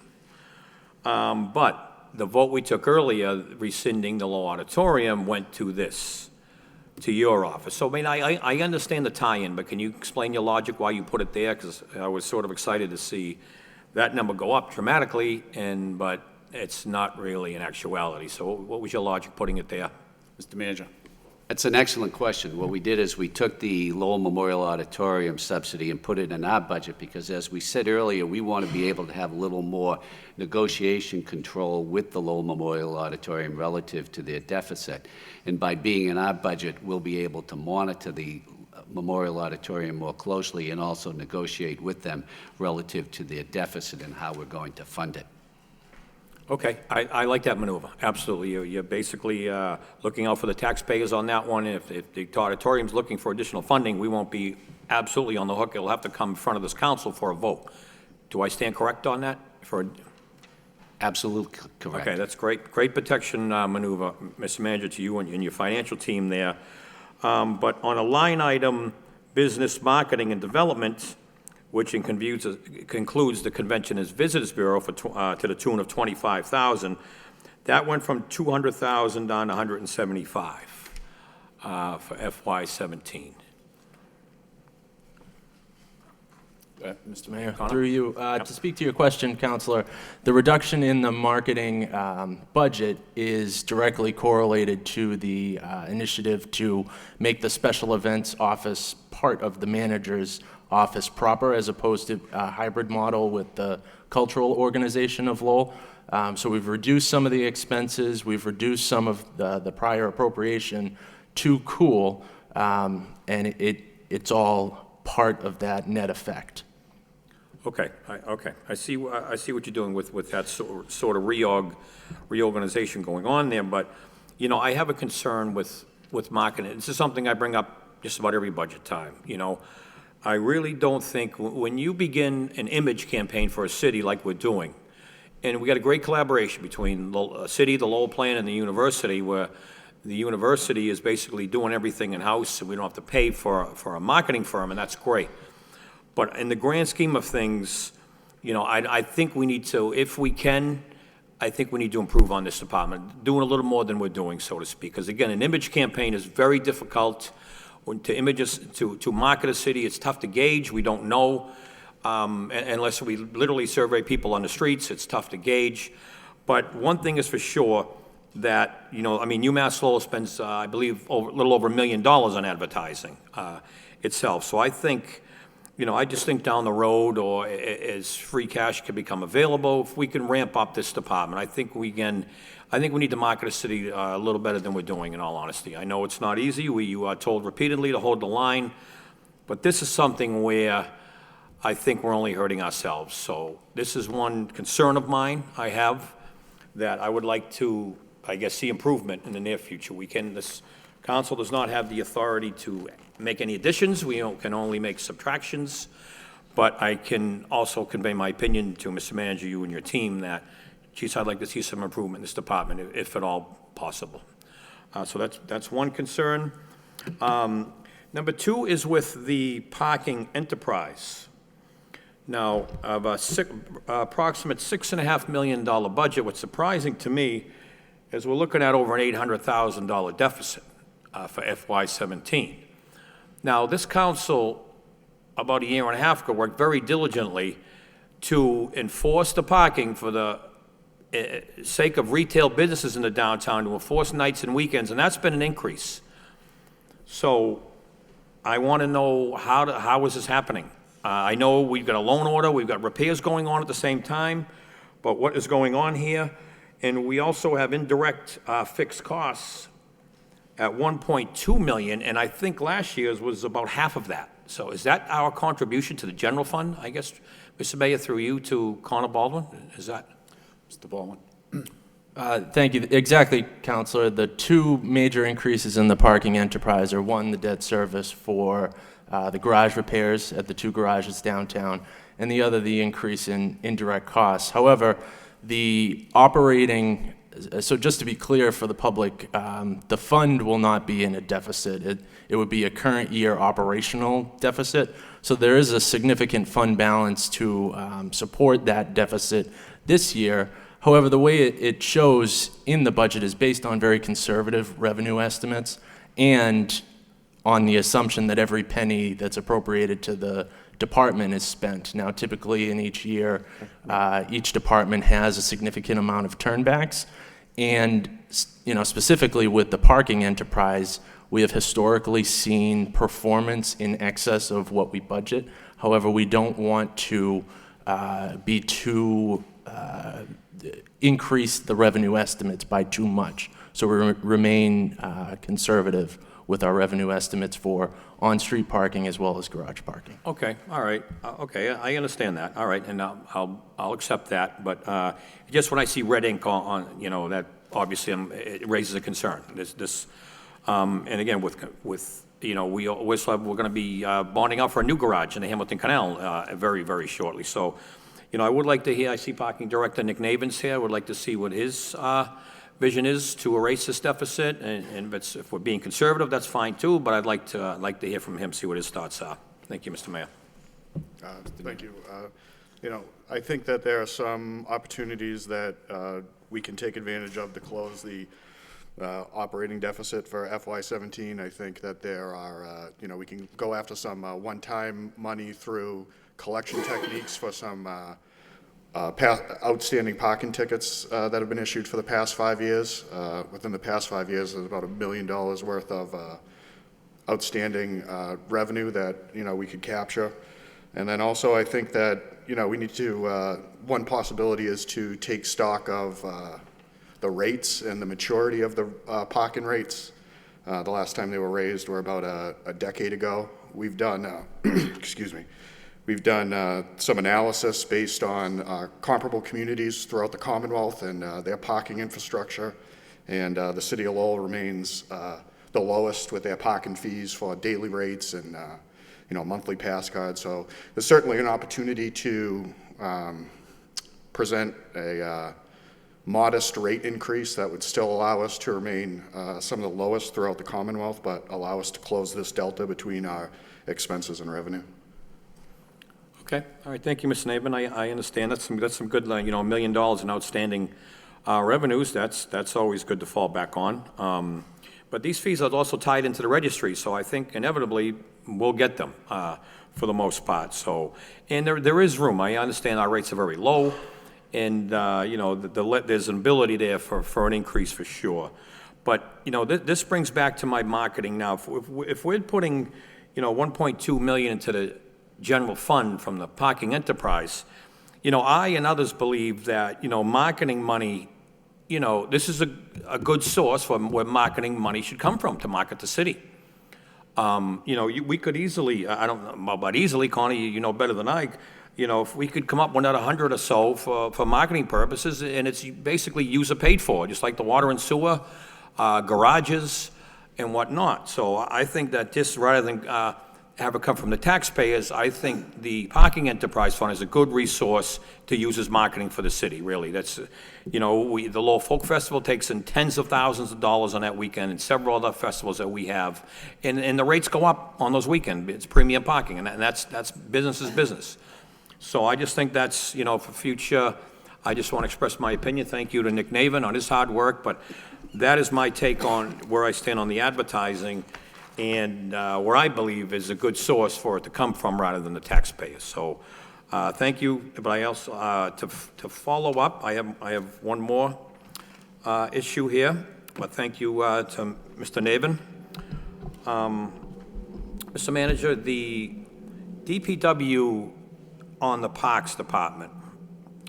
Now, if my colleagues wouldn't mind going to Section 4, page 104 and 105. Now, I know it's a difficult year. The major challenges of this, that we face this year are overwhelming. There's no two ways about it. And just one that stands out is pension assessment, as Councilor Samaras mentioned, that 3 years ago, this was zero. This year, it's going to be $6 million with the $2 million increase. So that right there in itself is an overwhelming obstacle, Mr. Manager, for your financial team. But I just see that, in the Parks Department, I see some pretty, there's no big cut, but there's a lot of little ones that I think add up in the grand scheme of things. Now, a few to mention, gas and motor oil supplies, I understand the price of gas has gone down, but that's gone from $60,000 down to $37,000. Miscellaneous supplies, $19,500 down to $9,700. Miscellaneous equipment for Parks Department, $19,900 down to a little under $10,000. Field maintenance, $15,000 down to $9,700. Fertilization, ornamental open spaces, $15,000 down to $7,500. Now, these are just a little bit concerning to me. We have 93 parks and open spaces that are extremely valuable. There are assets of the city. These are where our kids play to keep out of mischief. They play sports on these fields. They're very, very important. And I just don't like what I'm seeing here. As an elected official, I look at these 2 pages, and I'm not overly proud, I must say. I think our parks dictate something. I think they're in much better shape and maintenance-wise than this is indicating. But, Mr. Manager, I know it's not actually this bad. If you can give us a little information, what earmarks, I know the delegation has gotten us certain earmarks for our parks, but these cutbacks are very concerning to me. Mr. Manager. As we all know, Mr. Bellegarde and his staff do a phenomenal job in maintaining the parks and the work that they do. And for the 2+ years I've been here, they've always received all the resources necessary to make sure that our parks were in tremendous shape. And I've already vowed to Mr. Bellegarde, and I'll vow to you, that will continue throughout the course of my administration. But you've got to understand that there are monies that go to the Parks Department other than just this operational budget. Just last week, you voted a community development block grant program where thousands upon thousands of dollars of that money went to improve parks in the city of Lowell.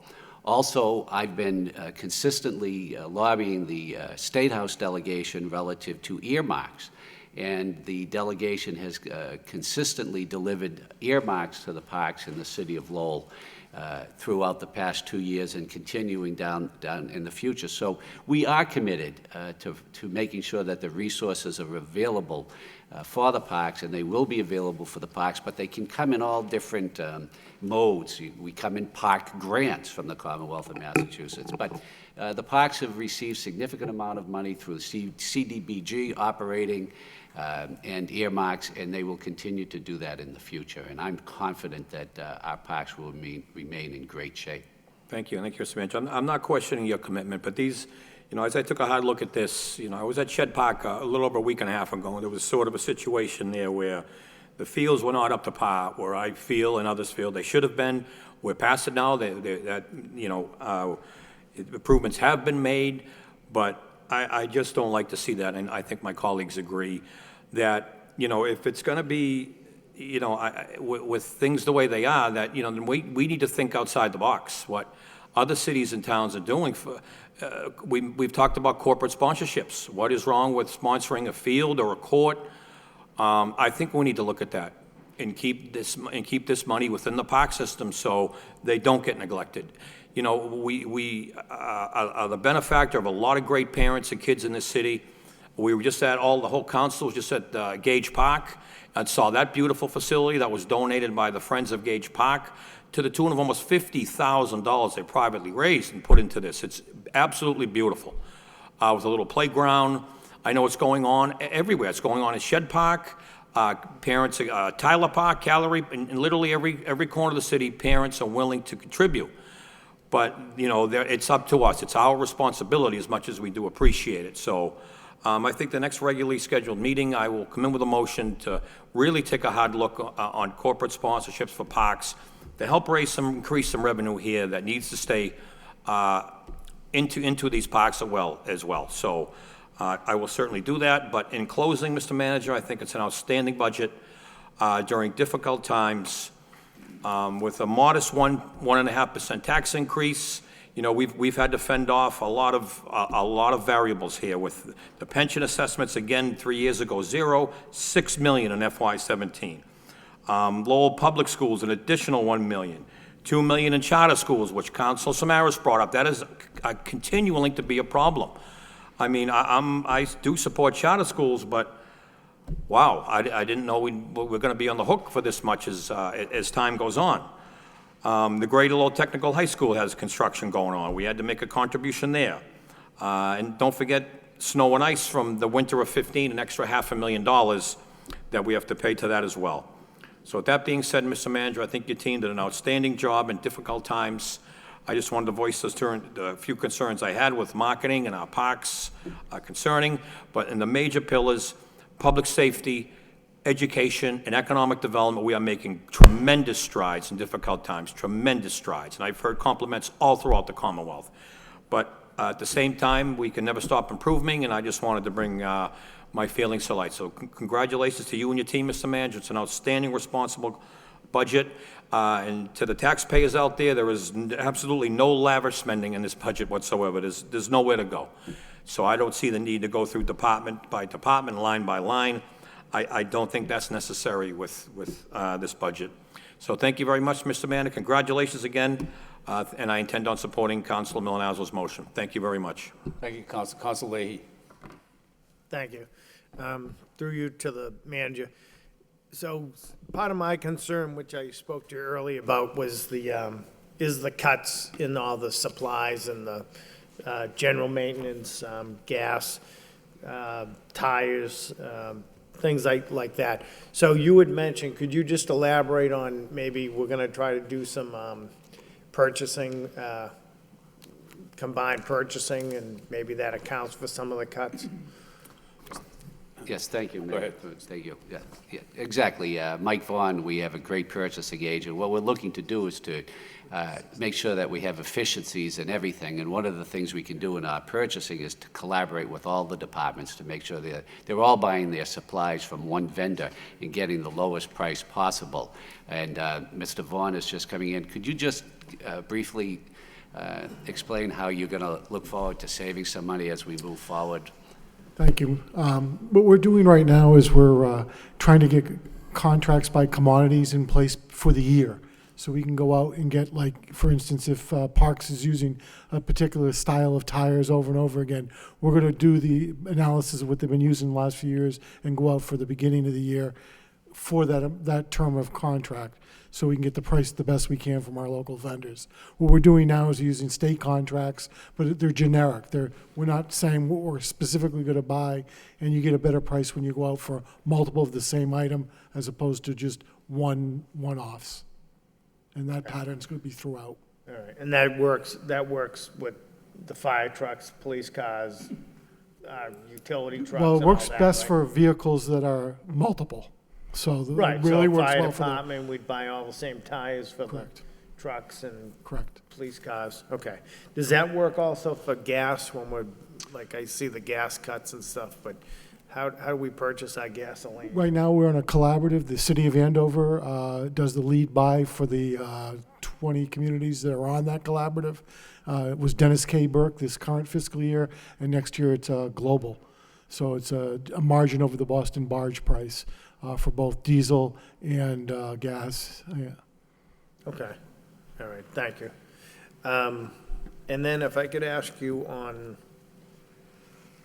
page 111, the solid waste collection, the trash collection and disposal, I sort of vaguely remember the contract when it was brought in. Is that contract, what year are we in that contract? And then it looks like we had about $100,000 increase. Mr. Manager. Yeah, thank you, Mr. Snow, could you come up? The question is, what year are we into the contract with our solid waste disposal? I believe we're in the middle of our third year, and it's a 5-year contract. It was a 5-year. Right. And were we, it seems like it went up 100,000 this year. Was that the norm? I thought, I wasn't sure what the increase was on that. On the collection, the contract was done by calendar years, so it's laid out in 5 calendar years, so we basically took half the cost of calendar year 16 and half the cost of calendar year 17 and just added them together. Okay. And it does go up. Yeah, yeah. I knew it was going up, and I knew that when that was brought to us 3 years ago, there was an increase, so, but I wasn't sure how big it was. And then the same thing with, so recycling fees, though, that goes down? Well, Supplies and services? right, that's not the line item there is not really a fee. I mean, the recycling is included in the overall collection contract, so it's Yeah. not like it's not separately broken out, but the bottom line that you're looking there, supplies and services, that's just things that we do in our department to try to promote recycling. It's not part of a contract or anything like that. Okay. All right. Okay. So that's all I had from that department. Thank you. Thank you. But I did want to mention, I see Mr. Troop here, and I did mention to the manager that I wanted to give you a compliment that when I was out today or this week, I do know that you're taking your job very serious, and we're trying to get the best prices for all our city supplies, because I've heard from different vendors, why am I getting a phone call from Mr. Troop about this? And I said, hey, he's doing his job, we're trying to get the best price and understand where we get our supplies and where we stand. So it's good to hear that feedback from the community. So I guess that was my main concerns, was just that the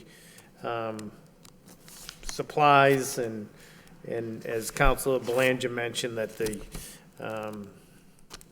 some miscellaneous supplies, office supplies, but supplies that the parks and the DPW would use. But as you said, we're getting those from different sources, so we can make cuts in those areas. So, again, it's a very good budget. There's a lot of information here, and I mean, it's, there's nothing to trim. We'd like to add things, but thank you very much. It's a great budget again. Thank you. Thank you, Council. Mr. Manager, did you want to add to Council Leahy's?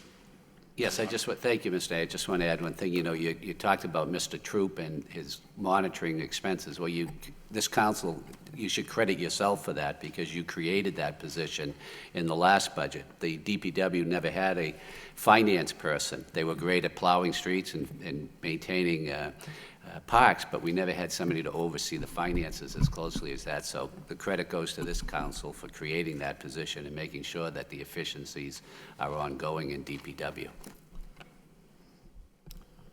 Okay. Council Rourke. Thank you, Mr. Mayor. Through you to the manager. Actually, I did appreciate how on page 1, Mr. Manager, you did put a copy of the Distinguished Budget Award. Nicely done. Did have a couple of questions. First of all, concerning the snow and ice removal. It's got a photo of the city council in there, too. That was nicely done as well.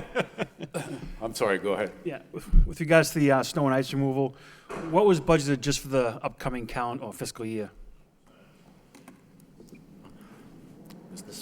The same amount was budgeted in fiscal 17 as was in 16, so $1,350,000, and that satisfies the statutory requirement that you budget at least the amount in the prior year in order to deficit spend if necessary under state law. So that number's been in place for a few years now, that 1.35?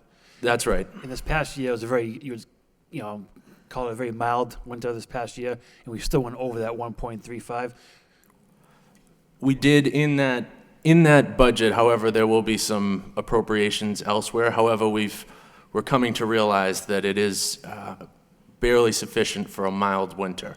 So I guess I was just out of curiosity. So why do you still stick with that 1.35 number when 2 years ago, we had a horrible winter where we were still paying it off. This past year, we had pretty, all things considered, a pretty good winter, and we still went over that 1.35. So when does that, assumption go into we raise that number? I think Mr. Troop, who was just here, has been working on what is a best practice in looking at trying to develop a real number that we should be working towards. However, it is one of those areas of the budget that while us folks in the finance department certainly would like to increase that, we are allowed under statute to deficit spend as long as we don't reduce it. It's typically when we have to make difficult choices in cutting departments' budgets, one of the last on the list that we look to in terms of being able to give money back if we can or increase. So I think we certainly do and will continue to look to increase that budget. However, it's typically at the bottom of the priority list. Yeah, I think the concern is that, if we keep it that number every year, we're always going back, and we need to reborrow or always, almost pay it backwards instead of paying it forward. That's the concern about with the 1.35. And the second question I had was concerning the Hamilton Canal garage. I know there's a $1 million line item in there. That's for graphic design for the garage. Absolutely, that's money to design the garage. And right underneath that, I saw a temporary parking lot for $300,000. Yes. Is that for the lot itself or for? No, the Genesis project is going to be taking up that surface parking lot that now services the Hamilton Canal District near the Freudenberg building, the old Freudenberg building. So we need to build another surface parking lot to replace that, and that's what this money is going to do on the other side of the canal. So that $300,000 is not towards design. That's the actual temporary parking lot that should be in place within a year. Yes. Right. And looking at that, that's actually a good thing. So yes. We move. And then my last set of questions is concerning the inspections department. Do we have any idea how much the city's intake over the past fiscal year concerning the fees, fines, and application monies that have come into the city through whether it's developmental services, permitting department, or inspections? Mr. Boland. Thank you, Mr. Mayor. To your question, Councilor O'Rourke, we have seen an increase in revenue generated from increased economic development activities, people pulling permits, the efforts of the department, especially with the final cost affidavit. So where the department, the building commissioner and the director of development services are now coming back after a project is completed to verify the final cost, as opposed to just the builder's estimate in the beginning. They've seen an increase in revenue in the building permit line, also in other various plumbing permits, et cetera, all related, directly related to economic activity happening throughout the city. Of course, this will continue as economic development increases, and it typically ebbs and flows with the economy. The director of development services is here, I think, who could maybe speak a little more eloquently on the subject. Good evening, thank you very much. I'm not sure I actually could speak more eloquently on the subject, but to answer your question, we do anticipate an increase in the amount that we've been budgeting towards the revenue for building permits. Similar to what Mr. Baldwin has spoken to earlier, the building permit revenue estimates are something that we treat very conservatively because they're kind of a vagary of the market that we don't have any real direct control over. We can't make a developer come in and pull permits, and they're often rely on larger projects being in the pipeline. Things that the administration and the council have worked on with the city, including the Markley Group's arrival in the city and Kronos, make us confident that next year will be a year when we can count on a fairly large increase. I think that's reflected in the revenue that's in the budget, because those are going to be big projects that will be pulling large building permits next year. There are several others in the pipeline, and so I think even though there is an increase in the building permit revenue budget, I think the final cost affidavit project that Sean Shanahan, the building commissioner, instituted last January, along with these large projects, make the the increase in revenue sustainable and actually relatively conservative. Thank you. And then just to narrow it down just a little bit more, with regards to the actual inspections of dilapidated properties or properties that were not up to code, I know, for example, the NEED program that was established. Do we know how many properties the city has gone out to over the past year that have come back and been brought up to code because of our inspections department? Well, that's a hard number to get at. I know with the NEED program, we're talking in excess of 25 properties that were captured within that program, the vast majority of which have had subsequent work done to bring them up to code.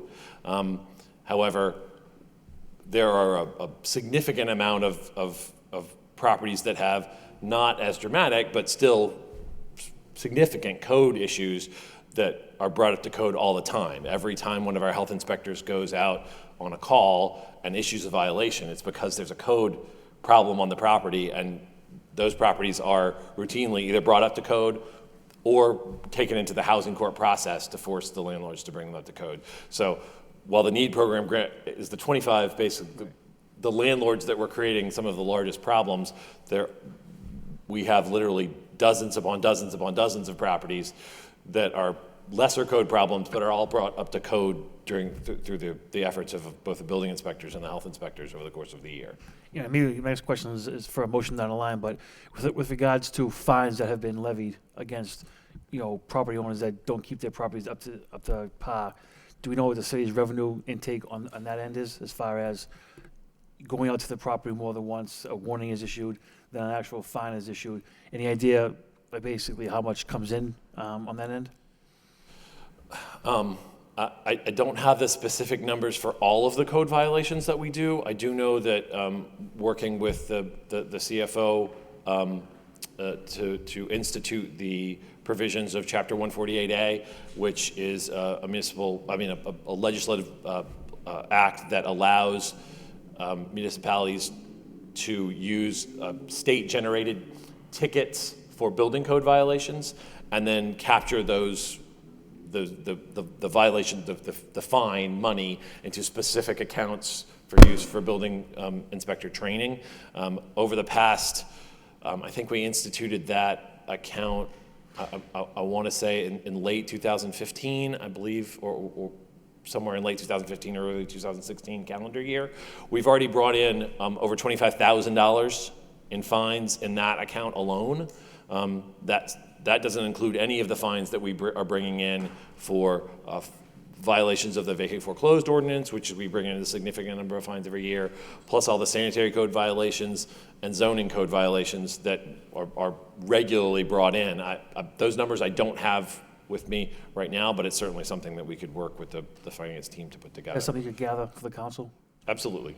I think the point I'm asking these questions, Mr. Manager, is that I think that the inspection department within the city does a tremendous job in not only issuing fines and the collection of the fines, but they get the properties up to speed, up to par. I would advocate going forward. I know you can't do it now, but any way we can increase our inspections to get people out in the street, I think would be beneficial to both, to the city, to the neighbors, to the neighborhood. So if we can get those numbers, I think it'd be, enlightening. Thank you. Thank you, Mr. Mayor. Thank you, Councilor. Councilor Elliott. Excuse me. Thank you, Mr. Mayor.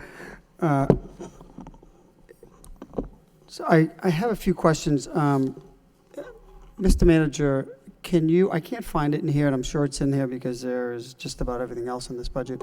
But in your presentation, you mentioned $300,000 more in cherry sheet assessment. I looked on our this explanation. I didn't see the increase of $300,000, and I'm sure it's there because that's how the information comes in through the state. Approximately $300,000 more in cherry sheets assessment. I know those are charges from the state for things like the mosquito control project and MBTA, but that was just one question that I had. And while he's looking, Mr. Manager, I concur with my colleagues. The pension assessment for the last 2 years, it's something that's mandated by PERAC. We're required to have a solvent pension by 2035, and this is a result, regrettably, of the Depression a number of years ago, where, our investments, just like retirement, pensions across the state, retirement systems, we all took a hit. That being said, is this the last year, excuse me, Mr. Healy, is this the last year of the increase on this spike in the assessment? Because that is in large part really placing a burden on, on the budget. No, I don't believe so, Counselor. I think the information from PERAC shows that next year will be $2 million, and they look at least a 6% increase up through 2020. So there's a gradual increase, but these were significant increases in the last fiscal year and this fiscal year. The relative amount of the increase, the increase is less dramatic than it was in those years. The unknown is what's going to be the performance of the system during those years in the actuarial studies. So it is a bit unpredictable, but it's always going to be an increase. So that was my follow-up. If you look at the investments the city has made with other funds or with investments that we make while the money is in an account, they're on the increase. We've seen an increase in investment as we continue to, and that's why I was focusing on the financial policy, because that's significant, where we are investing the money and what is our rate of return. And there's been an increase again this year in investment income, which I think is important. Personally, I think when you look at the direction of a city, you look at the financial position and its ability to raise revenue other than just increasing property taxes. And I think we are moving in the right direction. We see new growth, more new growth, not as much as last year. Is there some reason for that, Mr. Manager, or there's a slight decrease of 2.1 million? That's right, Counselor. So what we've budgeted, and this is another area where the city tries to be conservative in our projection. 2.15 we feel is a relatively conservative number. Last year we had over $3 million in new growth. It's a bit of a variable, and the chief assessor and the assessing department does a great job, trying to get out there and look for growth wherever it is. However, we don't want to be overly aggressive in our projections. So that's at the time that we go to do the recap, that's when our new growth is approved by the Department of Revenue, at which time, if it's higher than the budget, there's an opportunity for looking at reductions in other revenue areas. No, and I think that's important, that, and I concur with you, because we don't want to do, in somewhat of a similar vein, the state is in a bit of a financial predicament now. They have a $261 million deficit, and of course it's based upon projections, and this is somewhat analogous, but they have to make that up in the fourth quarter, and that's that's a major challenge. So I appreciate the fact you're conservative. So when if anticipated growth doesn't come in, we're not coming in midway or 3 quarters through the year saying, guess what, our revenues didn't come in. So I do think that is a good approach. We already talked about building permits. They are in the increase at 177,000. I think that's a smart indicator that we're moving in the right direction. Investment income is up. The other item I wanted to touch on, again, charter schools. Mr. Manager, you were the chair of higher ed for a number of years, and I appreciate your candor, because I agree. I don't think there's any desire to address this, and it's not just the city of Lowell, it's the 26 gateway cities across this community that are taking the hit. Property taxes required to fund education, which is the responsibility of the state, in my opinion. So, that being said, perhaps it's a discussion for another time, that maybe on a regional basis or even statewide basis that an approach has to be taken. We cannot afford, when we look at this operating budget, which is essentially level funded, there's some increase and decreases, but generally the growth in operations of the government is level. There is no significant increase, and that means that we're doing our job. We're continuing to make Lowell affordable. And I think that is, you can tell that it's the case because real estate never really suffered a huge hit, so people still want to come to Lowell. They can still get a good education and they can afford living here. That being said, charter schools and education is important, but we need to be reimbursed just like every student. And I think we need to adopt a resolution and maybe reach out, because if there's no movement from communities, if we don't go to MMA and complain about it, then it falls on deaf ears, unfortunately. So I do think it's significant, and I appreciate it's not anticipated, it's not covered in the cherry sheet, and in order to fund this, unanticipated cost significant, that we're looking at the stabilization fund, because we have plenty of reserves. We have, we're not even close to our levy limit, so there's 16 million levy ceiling. We just approved $900, almost $1 million in free cash, and before, and there's 11 million in stabilization. So to offset this, I think it's wise to use just a little bit of that stabilization. I think it's good. I think it's good financial management, because that's what a stabilization fund is for. A rainy day fund, when there's a significant increase, and we're not depleting it by any stretch. We're looking at close to almost 30 million in reserves. So I can appreciate that, and this is a lean budget, and times are still lean. We did see some decreases in state aid. So in order to do that, because if we didn't do that, then it's another $1.2 million going on the tax rate, on taxpayers. So I support that measure, Mr. Manager. So with that, the only increases I see are for police officers.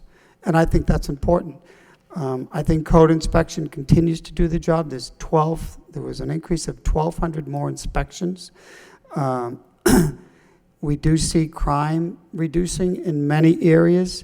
Regrettably, between 14 and 15, there's been 1,348 increases in opioid overdoses. So it's important that we continue to. We talk about it, and this is where we're putting into action, where we're funding it. So I appreciate the fact that we're at our highest level of 250 police officers in well over a decade. So again, back to the revenue, I think it's important. 16 million in levy ceiling. We're not even close to. Many communities are putting overrides on. On their warrants, and they're failing because taxpayers are just, and other communities are just had it. And I just want to let the people know we have gone through this budget, and with the exception of, we're still paying for that snowstorm a couple of years ago. We're still paying for charter reimbursement increases, and we're trying to, manage our way out of pension liability. Other than that, there's really no more room, and people do want services delivered. I will say, I'm looking through even DPW, there are around 2,000 potholes filled. We continue to, to provide those services. So with that, those are really my comments. Many of the questions were asked by my colleagues. Certainly veterans was a concern, and I think that's it. So thank you, Mr. Manager, and your team. And this is a very good budget document. Thank you, Council. Mr. Manager, Mr. Baldwin. Thank you, Mr. Mayor. Just to speak previously to your question about the cherry sheet charges, those are included in the budget on page 4-148. When we talk about cherry sheet charges for the folks at home, those are not appropriated as part of the appropriation order according to the rules of the Department of Revenue. They are just deducted from the monthly local aid that we receive from the state each month in the Treasury. And those run the gamut from mosquito control to RMV non-renewals, the LRTA transportation. And school choice sending tuition, the major expense in this category is the charter school sending tuition, which we've talked about in piece prior. My colleague Rodney talked about the net impact. And when we talk about that, the cherry sheet used to come as an actual cherry-colored piece of paper, and there literally were two sides to it. One, the expenses, the other, the state aid amount. So when we talk about the other side of the cherry sheet, there is the local aid reimbursement, there is Chapter 70 aid, which is dedicated for the schools. However, when we look at them as a whole, the expenses are going up by $1.9 million in those unappropriated expenses or cherry sheet charges. The lion's share of that is in charter school sending tuition. However, the other expenses, school choice sending tuition, does have an increase. The assessment for the LRTA, there is an increase. The mosquito control district is increased as well. And typically year over year, we see those as increases. It doesn't always keep pace with the increase in local aid, and that gets made up by the tax levy and the other categories of revenue in the city. But it is detailed on in the expense section of the budget. No, through you, Mr. Mayor. Thank you, Mr. Baldwin. I did see that. I actually had 148 marked, but so that was the delta between this statement of 300,000 does not is everything else except charter school, which is included in this assessment. Mosquito, we have pollution district, et cetera, et cetera. Those are the collective increase. I gotcha. Okay. If I thank you. Go ahead, Mr. Just because charter schools is such a significant challenge on its own, we typically separate it out when we're talking about major fiscal challenges in the year. Okay, thank you. Thank you. Council Mercier or Council Leary? Two quick questions, and I think essentially we've gone over every department, so I don't really think the need of it. But the two questions I had, one was regarding the charter school. I think Councilor Elliott basically articulated most of the statements. But do we get any feedback from them for some of the costs that we care for them, like transportation or some of the other costs that we spend as a city or the school district you know of, or any conversations we may have had with them regarding that going forward? Because I know the transportation's covered by the school and city, Chapter 70. I know there's other services we must have on the school side, the city side, that we're paying as a city.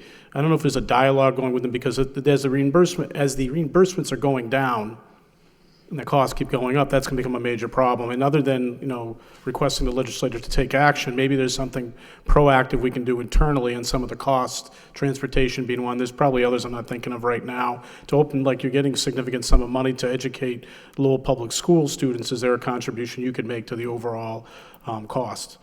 And that's saying that the only question I really had at the end is really the cable reimbursement, I guess the charge fees. I know in 15 they were like 850 grand or something like that, and now they're 700. How does, and I apologize for the question, but how does that work and why is it going down? Mr. Manager? I think you're referring to the cable franchise fee? Yeah, exactly. That is set as a percentage of the gross annual revenue of Comcast. Okay.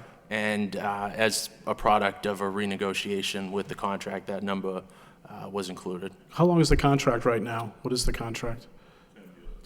It's a 10-year contract. Mr. Fernandez is our liaison to the technology Comcast, so he could speak to that point. Thank you.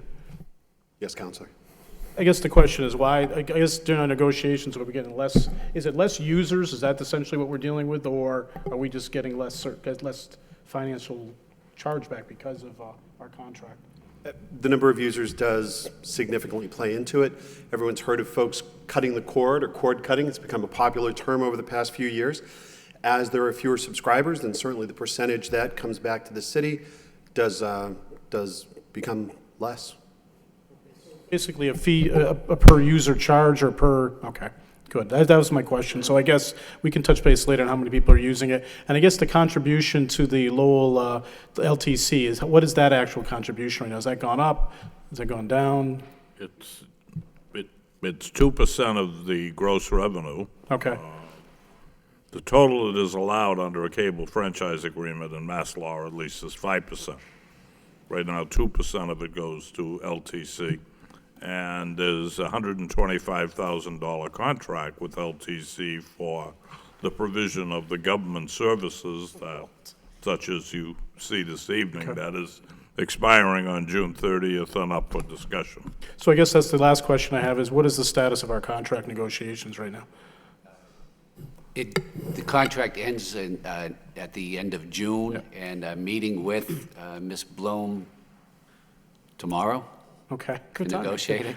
Great. So we will have a contract by the end of June. Okay. Well, thank you very much. It was an excellent budget, and I appreciate the efforts. Thank you, Council Mercia. So thank you, Mr. Mayor. And in conclusion, because I think that all my colleagues asked the questions without going department by department, I think this was a very good process right here. But I want to summarize what I saw here this evening. And when we first began to deliberate this budget, I looked behind me and I didn't see a single department head.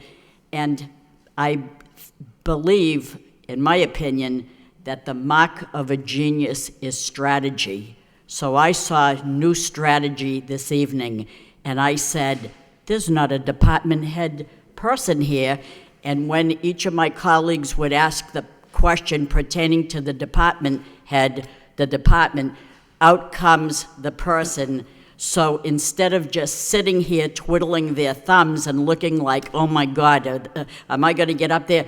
In the comfort of your manager's conference room, the strategy was to put a display of food there so that they could peruse around, talk to each other, eat, and you did the same thing to the council in the cloakroom.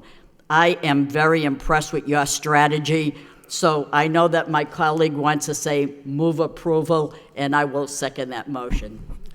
Go ahead, Jim. Can I just? Well, we have a motion on the floor to approve already. Right. Is there any further discussion? Council Leahy. Just one quick question. What thought it was- Council Larry brought up about you're doing the LTC contract. They always ask about I just lost my train of thought. Yeah, closed cap. So where are we with that? That's going to be in hand very well. We met today about that. We have sufficient money to make sure the closed caption is fully funded. Okay, thank you. Councilor Elliott. I just had one more question on my thoughts, which is a good thing, and the fire chief is here. I think we're also reaching a pretty good new, I don't know if it's a new high or not, but we're at 213 firefighters, which is up significantly from a number of years ago. But I also want to mention a positive attribute is that overtime is down by almost, over $250,000, Chief. So does one have is there a correlation? You have more officers, less overtime. We're still going to try to maintain the minimal amount of closures. But first of all, good news on keep controlling overtime. I think that's a significant feather in your cap. Thank you, Councilor. Yes, we recently got 16 firefighters out of the academy. So we've noticed over the last 4 or 5 weeks the overtime has gone down a bit. This year we're currently closing either 0 or 1 company at the present time. Last year at this time we were closing up to 2 companies. So there's a little bit of a cost increase. But by adding the 12 firefighters we got from the grant, we've expanded our force up to 213. And so we hope that'll help control overtime costs moving forward. Okay, great. Thank you. That was my last question. Okay, are there any further questions? If not, I just have 2 questions, if there's no objection. One is for the fire chief. Chief, regarding the inventory of equipment and stuff within the fire department, do you anticipate that there's going to be a need to upgrade that equipment, or is most of that equipment in good operating order? We have different types of equipment. Our apparatus are definitely getting older. We have 1 truck we'll be receiving in a couple of weeks that will replace engine 2. And we'll be coming out with some information pretty soon about some grant money. We're hoping to secure a couple of more trucks. Turnout gear, we replaced 60 sets of turnout gear last year. And this year we're hoping to replace more of our turnout gear. It has a life expectancy of about 10 years, and we're hoping to get all the firefighters into at least less than 10-year-old turnout gear. And then SCBA is another piece of equipment that we have. The self-contained breathing apparatus are getting old, and we've applied for a grant for that as well. We haven't heard yet on that one, and we're waiting to hear from the federal government on that one. So those are our three main pieces of equipment that we're looking at replacing over the next 5 years, with some capital money and with some federal grant money as well. Okay, thank you. And the only other question I had was just to follow up on Council Belange's questions to the parking department. The deficit, or rather the outstanding parking tickets for $1 million, is that unusual or is that normal? And if that's not normal, what is normal? And you mentioned that there would be some initiative to try to recoup that money. What is that? How are you going to do that? So I can't really speak to if it's normal or not yet. I haven't done an analysis of communities that issue a comparable amount of parking tickets. How about for Lowell? I just mean for Lowell. Do we always run $1 million in parking tickets? Again, the analysis didn't extend beyond the previous 5 years. I have noticed that the majority of the outstanding parking tickets were issued to recipients that are registered out of state. The state of Massachusetts adds a registry mark, so you can't renew your license or your registration until you pay the ticket. But those same consequences aren't had for like the New Hampshire drivers or other New England states. So the mechanism to go after and collect that money was inspired by an RFP that the city did for the treasurer's office to collect personal property tax. So I think that's going to be an effective strategy to try and capture some of those funds. Okay, thank you. If there's no further discussion, then the motion is that the City Council and the City of Lowell hereby adopts and approves the budget for fiscal year 2017 for the City of Lowell, including all line items therein, as if separately voted thereon, in the sum of $340,931,235. Roll call on the motion. Council Mercy. Yes. Council Milonazo. Yes. Council Rourke. Yes. Council Samaras. Yes. Council Belanger. Yes. Council Elliott. Yes. Mayor Kennedy. Yes. Council Leahy. Yes. Council Leary. Yes. 9 yeas. Chair would entertain a motion to adjourn. Motion to adjourn by Council Rourke, seconded by Council Samaras. All in favor, all opposed? Stand adjourned.